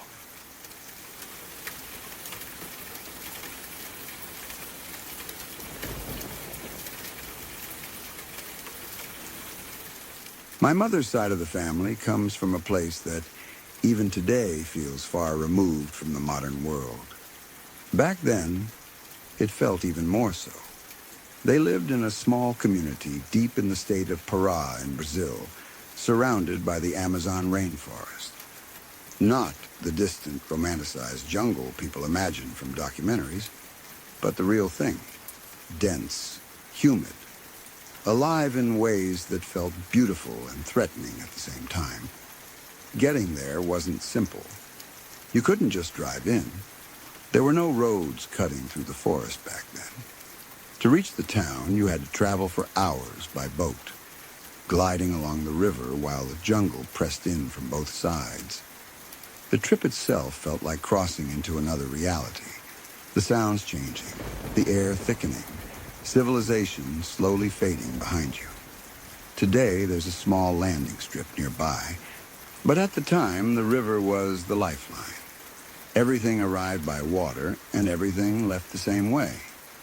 The town, calling it a city always felt generous, was home to fewer than 10,000 people. It existed in a delicate balance with the environment. During the rainy season, the river swelled and spilled over its banks, flooding entire sections of the settlement. This wasn't treated as a disaster. It was simply life. People built their homes on thick wooden pillars to rise above the water. Narrow walkways connected house to house, forming suspended streets where daily routines continued even as the river flowed beneath. When the waters receded, the mud below teemed with strange, deformed crabs skittering through the muck. When the water was high, you could sometimes see fish weaving between the stilts. River dolphins would surface in the distance, graceful and almost playful. Reminders that not everything sharing the water meant harm. But there were other shapes too. Crocodiles sliding just below the surface.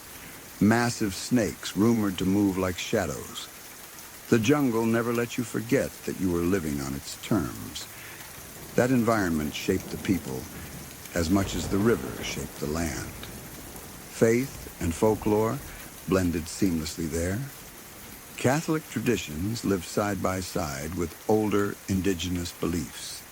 Stories passed down through generations until myth and memory felt indistinguishable. European legends that traveled across the ocean merged with local lore. You'd hear about creatures that sounded familiar, werewolves, spirits, forest guardians. But they were never quite the same as the stories told elsewhere. In some tales, the beast wasn't a wolf at all, but a monstrous wild pig roaming under the moon. From a distance, these stories might seem quaint or exaggerated, but hearing them told by locals, deep in the rainforest at night while the jungle hummed around you changed everything. Darkness carries weight in a place like that.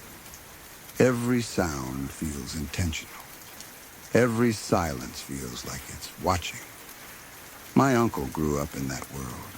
He worked at the first bakery in town, a small but important place where people gathered each morning for fresh bread.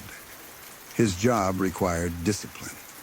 He woke long before sunrise because the town itself woke with the sun. By the time the first light touched the river, people expected warm bread waiting. To reach the bakery, he walked the same route 6 days a week. The path traced the outer edge of town, here where houses gave way to dense forests. Everyone understood the risk. The jungle didn't stop at the boundary. Jaguars and powerful spotted predators, locals called onça pintada, prowled those woods. They were nocturnal hunters, silent and efficient. My uncle's walk happened during the thin hour when night hadn't fully released its grip. Still, routine breeds familiarity. Familiarity dulls fear. He made that walk countless times without incident.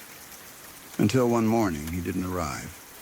It was raining heavily that day, the kind of steady, soaking rain that turns the world gray. He left home before dawn, like always. Hours passed, and when he didn't show up at the bakery, concern began to spread. By midday, people were searching. Family members retraced his route. Neighbors combed the edges of the forest. They called his name into the trees, their voices swallowed by the rain. Nothing. No signs of struggle. No footprints distinct enough to follow. Just wet earth and the relentless sound of rainfall. As daylight faded, dread settled over the family. In a place where the jungle is never far, absence carries heavy implications. People whispered possibilities. An animal encounter, a fall, getting lost. The forest is vast enough to erase a person if it chooses. Night came. He still hadn't returned. At dawn the next morning, while the family sat in exhausted silence, he appeared. He walked into the shared yard where my grandmother and her children had built their homes close together. At first, relief hit like a wave. He was alive, standing, whole. But the relief quickly gave way to unease. He looked emptied. His skin was pale, drained of color in a way that didn't match simple fatigue. His eyes held a distant fear, as if he had seen something that hadn't finished echoing inside him. When they rushed to him, asking where he'd been, what happened, he flinched at the questions. The fear sharpened. His body tensed like he was bracing against something unseen. He didn't answer.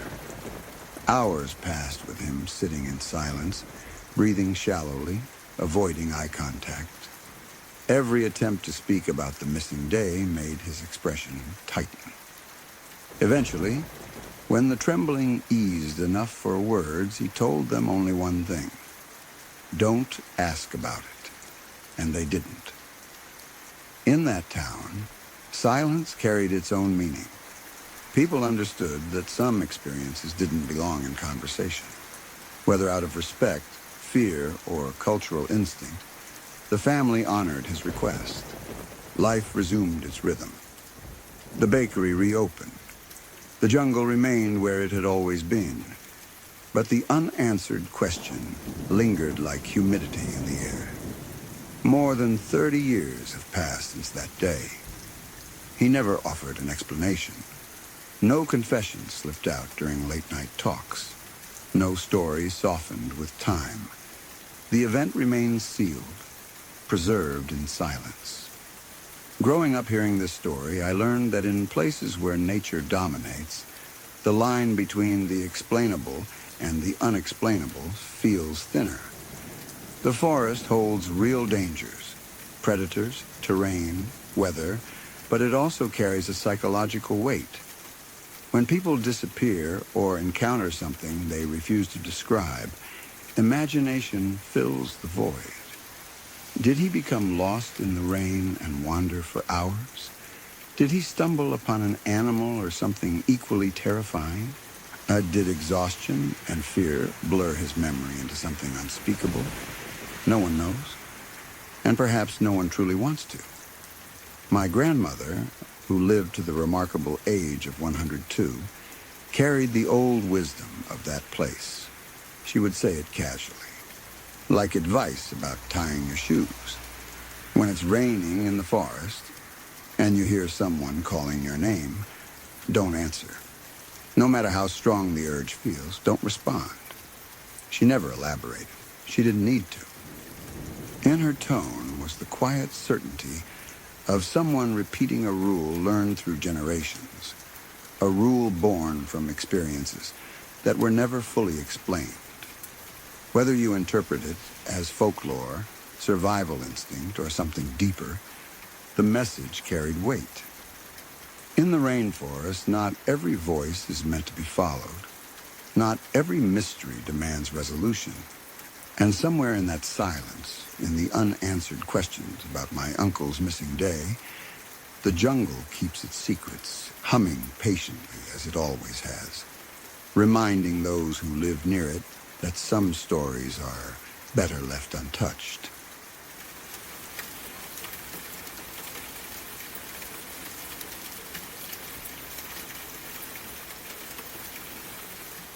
My brother and I didn't plan anything dramatic that night. It was one of those evenings where life just piled up a little too high for both of us, and talking felt like the only way to unload it. We'd done that before, long drives with no destination, just letting the road absorb whatever stress we were carrying. There's something about being in a moving car that makes conversations easier. You don't have to look at each other. Words come out smoother. Silence feels comfortable instead of awkward. So we got in the car and started driving. The night air was cool, the roads mostly empty. We stopped at a gas station like we usually did, filled the tank, grabbed a couple of bottles of water, stretched our legs for a minute. It felt like the beginning of a normal, uneventful drive. My brother mentioned a road nearby he'd never taken before. It curved off into a darker stretch of hills, one of those side roads that promises quiet and open space. Since the whole point of the drive was to talk and clear our heads, exploring sounded perfect. We turned onto the road and let the conversation pick back up. The further we went, the quieter everything became. Streetlights faded behind us. The hum of the engine and our voices filled the car. It wasn't eerie, just isolated. The kind of silence that feels peaceful when you're with someone you trust. We drove maybe 4 miles in, talking about work frustrations and the usual life stuff, when the car made a sound that cut right through the moment. It was subtle at first. A hesitation, a small stutter in the engine. My brother frowned and eased off the gas. The car responded with another strange noise, not loud, but wrong. Anyone who's driven long enough knows the difference between normal mechanical chatter and something you shouldn't ignore. The mood shifted instantly. Conversation stopped. We both listened. The engine sputtered again. He didn't like it. I could see the calculation happening in his head. Distance from help, unfamiliar road, nighttime. Without overthinking it, he slowed down and made a careful turn to head back the way we came. The car felt off, sluggish, like it was fighting itself. Every new sound made us tense a little more. The ride back felt longer than the drive in. We didn't talk much. My brother kept his focus on the road, monitoring every vibration and flicker of the dashboard. The gas gauge didn't catch my attention at the time. I assumed we were fine. We had literally just filled up. When the gas station lights came back into view, relief washed over me. Civilization. Brightness. Normalcy. My brother pulled in and parked, saying he wanted a drink before checking under the hood. The engine cut off with a tired shudder. That's when he noticed the gauge. "Hey, that's weird," he said. I leaned forward to look. The needle sat buried at empty. Not low, not near empty.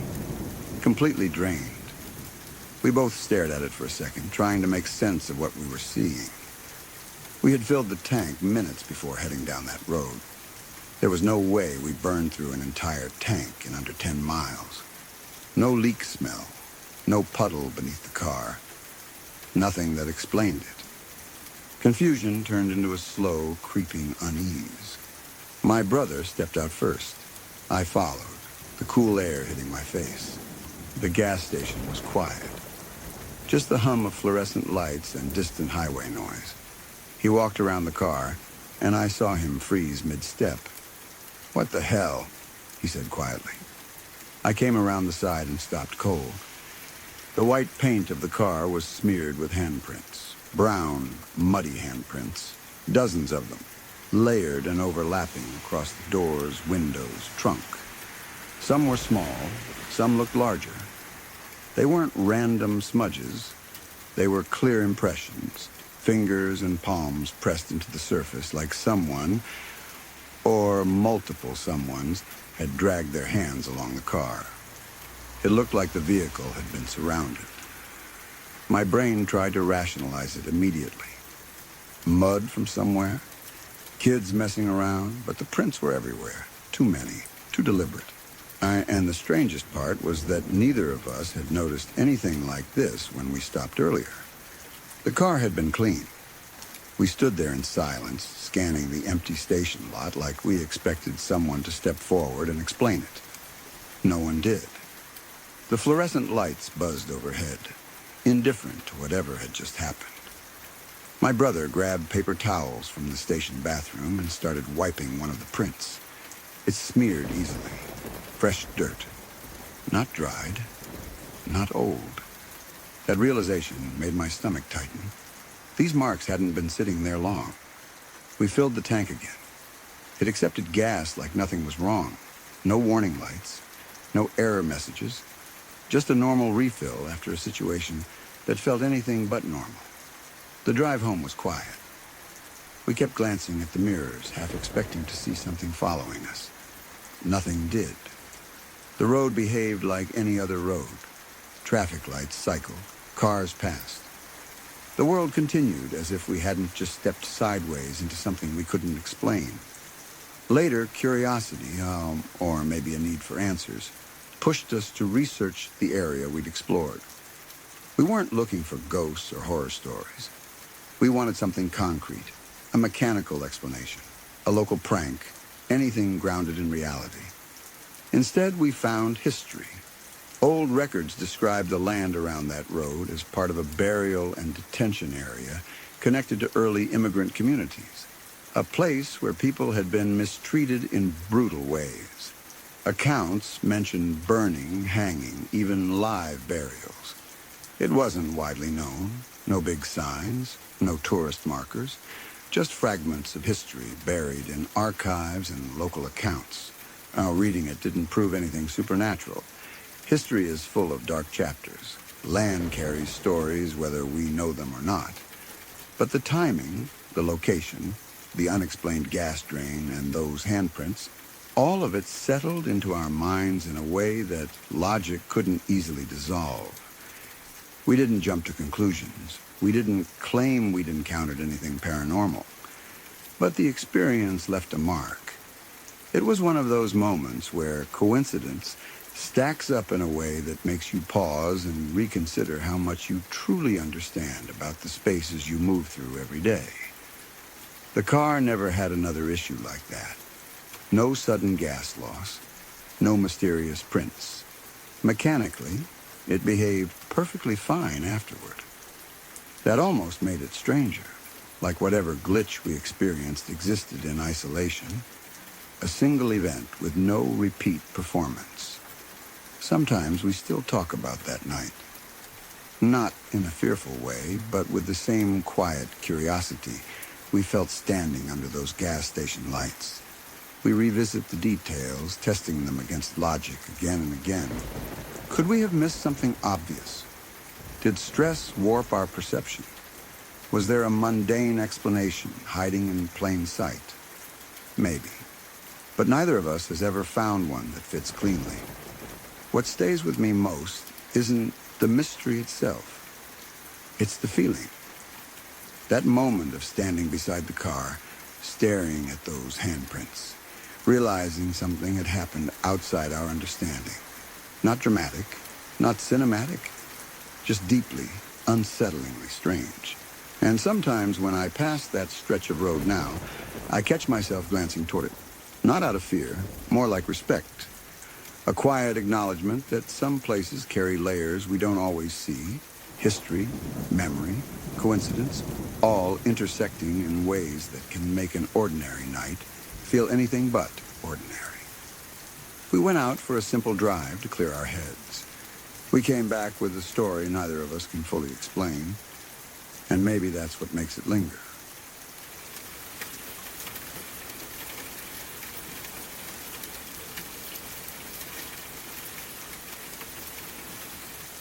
I met one of the best friends I would ever have in the most ordinary modern way, through a video game lobby on the internet.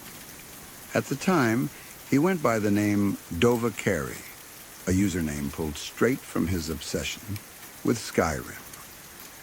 He was a computer science major, a proud nerd in the best sense of the word, and the kind of guy who could turn any conversation into something fun. I didn't know it then, but that random match would introduce me to someone who would become a constant presence in my life. His real name was Cody, and over time, what started as casual gaming turned into a friendship that felt deeper and more genuine than many relationships I built face to face. Cody was ridiculously good at League of Legends. Watching him play was like watching someone speak a language fluently that I was still struggling to learn. He breezed through ranks most people grinded endlessly to reach. While I scraped by as a mediocre support, he dominated games without breaking a sweat. He had mastered every ADC champion to a level that felt unfair, yet he never made me feel like dead weight. He didn't play to show off. He played because he loved the game and loved the people he met through it. I rode his coattails shamelessly, and he never minded. Winning with friends mattered more to him than stats. But what really bonded us wasn't the game. It was timing. I had recently been diagnosed with manic depression, and my world felt unstable in ways I didn't yet understand. Nights were the hardest. My thoughts would spiral. Sleep felt impossible, and loneliness hit with a weight that was hard to describe. Cody somehow always showed up during those moments. We would queue for games, talk about everything and nothing, and he had this calm, grounded way of putting things into perspective. He never minimized what I was feeling, but he also didn't let me drown in it. He became an anchor, someone steady when everything else felt unpredictable. As the months passed, our friendship expanded beyond the screen. Messages turned into calls into long conversations about life, goals, fears, and dumb jokes that only made sense to us. There was a natural trust there. Eventually, the idea of meeting in person didn't feel strange. It felt overdue. I was older, working, and in a position to make the trip happen. So I bought a plane ticket to Virginia to meet the guy who had become such an important part of my life. Walking out of the airport, I was nervous in a way I hadn't expected. Internet friendships can feel surreal when you bring them into the physical world. But the moment Cody stepped out of the driver's seat of his girlfriend's car and walked toward me, that anxiety disappeared. He was taller than I imagined, smiling in that familiar way I'd seen through webcams. Instead of awkward introductions, I pulled him into a hug without thinking. It felt natural, like greeting family. In that instant, I knew our friendship wasn't confined to screens or headsets. It was real. That trip cemented everything. Cody welcomed me into his life without hesitation. His girlfriend treated me like I'd always been part of the group, and our circle of gaming friends from Virginia quickly became my friends too. We spent days hanging out, laughing, gaming, and sharing stories.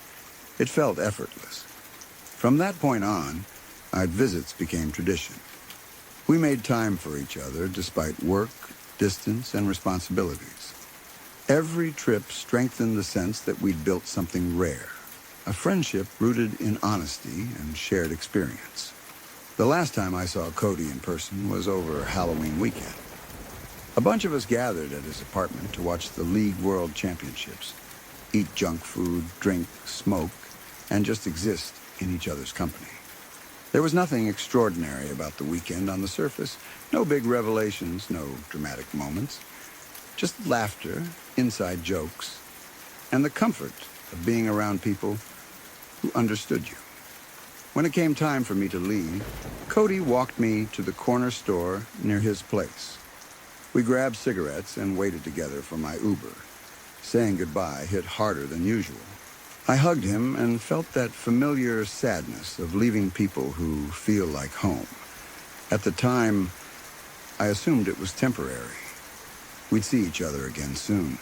That's what friends do. 6 months later, my world shifted in a way I still struggle to put into words. 2 days before everything happened, I'd called Cody upset about something small, but emotionally loud, getting stood up and ghosted by someone I cared about. It felt stupid in hindsight, but in that moment, it hurt. Cody listened the way he always did. He didn't judge or rush me. He just grounded me. His last words to me still echo in my head. Don't sweat it. This is our year. We're going to crush it. And this summer, we'll look back and laugh. That was Cody. Always looking forward. Always pulling me toward hope. The Monday after Easter, I opened Discord and saw a message in one of our servers that made no sense. It said Cody had passed away. My first reaction was a laughter. Not because it was funny, but because my brain rejected the idea outright. I assumed it was a joke about him drinking too much or oversleeping. But when I opened our group chat and saw the flood of messages, my stomach dropped. Something was wrong. The story came in fragments. The night before, Cody had spent the day with his girlfriend. They'd had a normal date night, nothing unusual. When it was time for her to head home and get ready for work, Cody walked her to her car, taking the trash down with him. He told her he loved her and said he'd text when he got back upstairs. That message never came. When she couldn't reach him the next morning, panic set in. His phone pinged from a police station. She drove there expecting confusion, maybe a misunderstanding.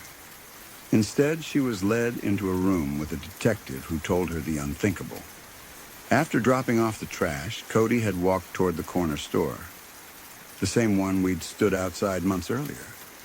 Somewhere along that short stretch, he was shot multiple times and died there on the sidewalk, alone. Hearing that felt like reality tearing open. Cody wasn't reckless. He wasn't involved in anything dangerous. He was just walking to a store he'd visited countless times. The randomness of it was unbearable. A life so full of kindness and humor ended in seconds for reasons no one could clearly explain.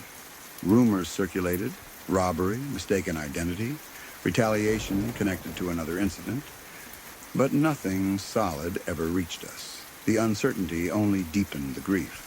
The weeks that followed were a haze of shock and heartbreak.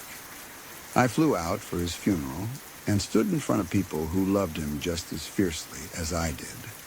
Speaking about him felt impossible and necessary at the same time. I started a fundraiser to help his mom with funeral costs, and the community responded with overwhelming generosity. It was proof of how many lives Cody had touched. Plans formed to honor him. A beach trip he'd always wanted, time spent with his family, charity efforts connected to his school. Each gesture felt like a way to keep his presence alive. But grief isn't linear. Some days feel manageable. Others hit without warning. A song, a game lobby, a phrase he used to say, they all carry echoes. Losing Cody changed something fundamental in me. It forced me to confront how fragile life is, how quickly someone can be erased from the physical world while their impact remains everywhere. He was the kind of person who made people feel seen, valued, and welcome. That energy doesn't disappear just because he's gone. I still catch myself wanting to message him after a rough day or a good one. I imagine what he'd say. Something honest, encouraging, probably mixed with humor. He had a way of making problems feel temporary and victories feel shared. That's the part I miss most. Not just the friend I game with, but the brother I chose and who chose me back. Nothing about losing him feels fair. It's frightening to accept that someone so full of life can be taken in an instant for reasons that may never be clear. Yet the love he left behind continues to ripple outward. Every fundraiser, every gathering, where every shared memory is proof that Cody mattered deeply. He still does. I wish more than anything that I could sit in a lobby with him one more time, hear his laugh through a headset, and talk about the future like it's guaranteed. But since I can't, I carry what he gave me: perspective, loyalty, and the reminder to show up for people when they need you. That's how I keep him close. And even though my heart is still learning how to live with the absence, I know this much. Friendships like ours don't end when someone is gone. They change form. They become stories, habits, and quiet moments of gratitude. Cody isn't here the way he should be, but the part of him that shaped my life remains steady as ever, reminding me to keep going, just like he always did.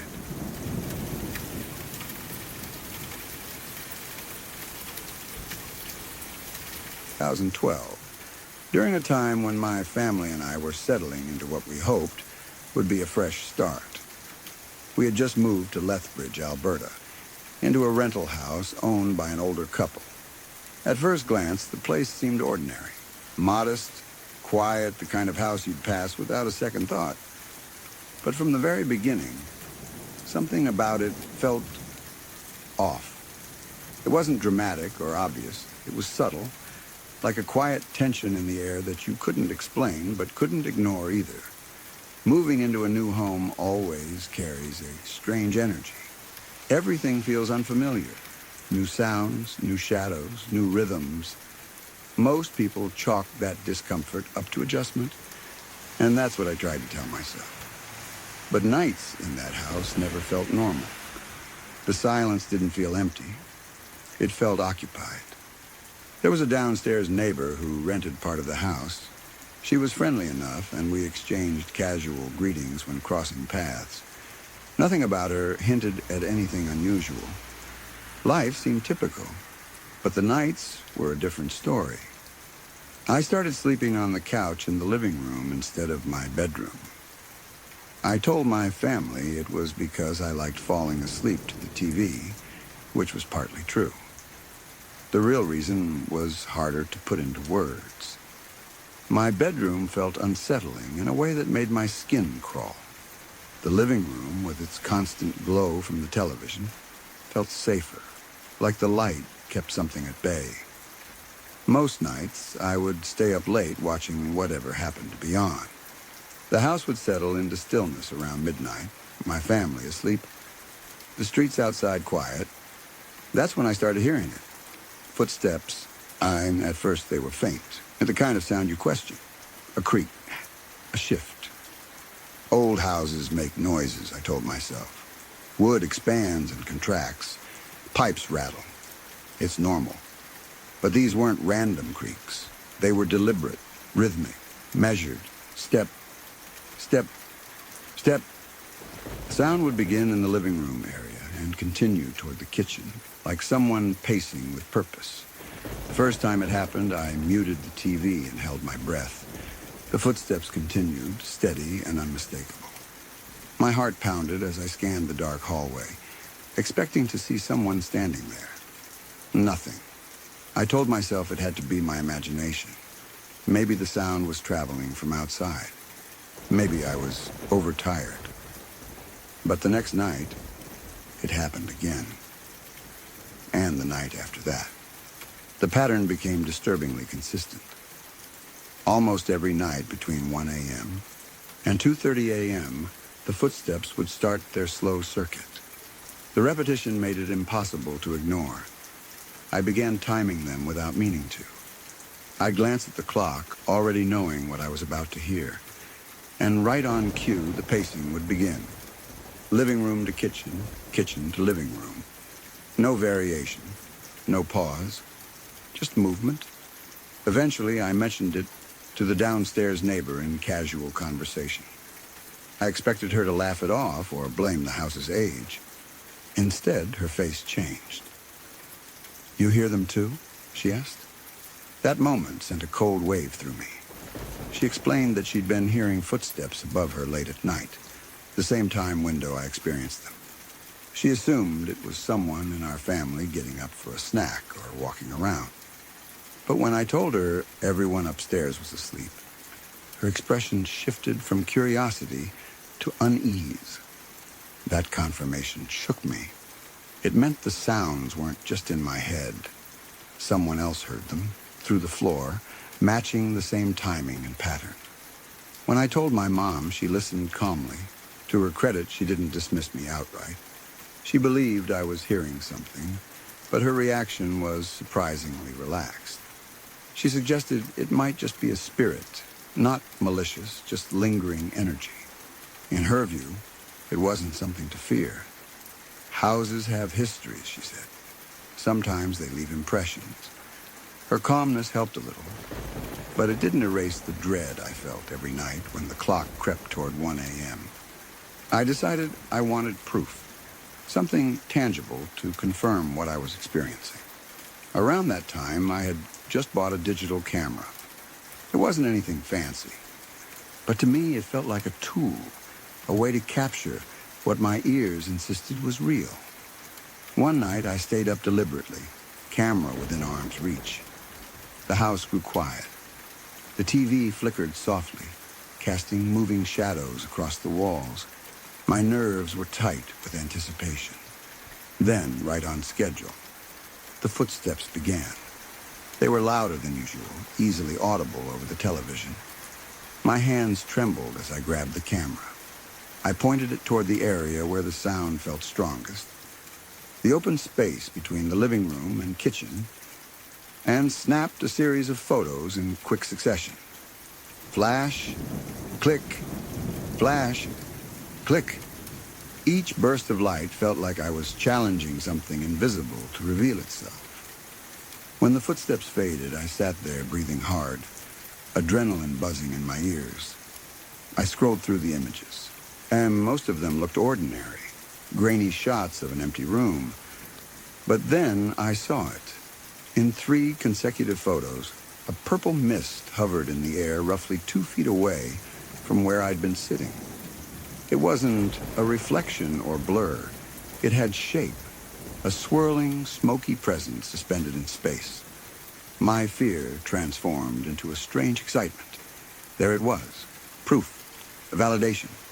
I wasn't imagining things. Something was there. I wish I still had those pictures. Over the years, they were lost, deleted, misplaced, casualties of changing devices. But I remember them vividly. The color, the position, the way the mist seemed to glow faintly against the darkness. After that, the footsteps didn't feel as terrifying. They were still unsettling, but knowing I'd captured something gave me a sense of control. I leaned back into the couch, trying to relax, letting the TV fill the room with sound. It was around 2:45 a.m. when the atmosphere shifted. The footsteps were still making their rounds, but I'd grown used to them. My attention drifted back to the show I was watching. The room was otherwise pitch black, the television the only source of light. Then the TV shut off. Not a gradual fade, Not a click. It just died, plunging the room into total darkness. And before I could even react, the screen flickered back to life. But it wasn't my show. The image that filled the screen froze the air in my lungs. A flaming skull burned against a black backdrop. A vision that looked like something pulled straight from a nightmare. Fire licked around the skull's edges, casting an unnatural glow. Behind it stretched a dark, hellish landscape that didn't resemble any broadcast I'd ever seen. It wasn't static. It wasn't distortion. It was a clear, deliberate image. I couldn't move. My body locked in place as fear surged through me. Every instinct screamed to look away, but I couldn't. The skull seemed to stare directly through the screen, through me, like it knew I was watching. Seconds felt like minutes. The air felt heavy, pressing against my chest.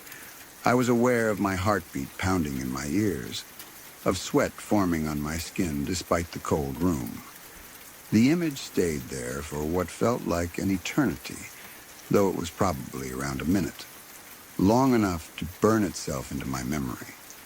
Long enough to make me question everything I thought I understood about reality. Then, just as suddenly as it appeared, the image vanished. The TV returned to the show I'd been watching, as if nothing had happened. No static, no interruption. Just normal programming continuing mid-scene. The contrast was jarring. One moment I was staring into something that felt impossibly wrong, and the next I was back to ordinary television. The room looked the same. The couch felt the same, but I wasn't the same. I sat there shaking, trying to rationalize what I'd seen. Maybe it was a glitch, a corrupted signal, some bizarre broadcast error, but none of those explanations felt big enough to contain what I'd experienced. The footsteps had stopped. The silence that followed was absolute. I didn't sleep that night. I stayed frozen on the couch until morning light crept through the windows, waiting for reality to feel stable again. Even when the sun rose, the memory clung to me like smoke. To this day, that image remains vivid, sharper than many real memories from that time. I can still picture the flames, the hollow eyes, the sense that something had crossed a boundary between unseen and seen. Years have passed since we left that house. Life moved on. The experience became something I rarely talk about, partly because I know how it sounds. But the feeling of that night, the footsteps, the mist, the skull, never fully faded. Whether it was something paranormal, a trick of technology, or my mind under stress, I can't say with certainty. What I do know is how real it felt. The fear wasn't imagined. The sounds weren't imagined. The moment burned itself into my memory with a clarity that refuses to blur. Even now, sometimes when a house settles at night or a floor creaks unexpectedly, I feel that old tension rise. A reminder of a time when the line between the ordinary and the unexplainable felt paper thin. And somewhere deep in my mind, that flaming skull still flickers, a silent echo of a night I will never forget.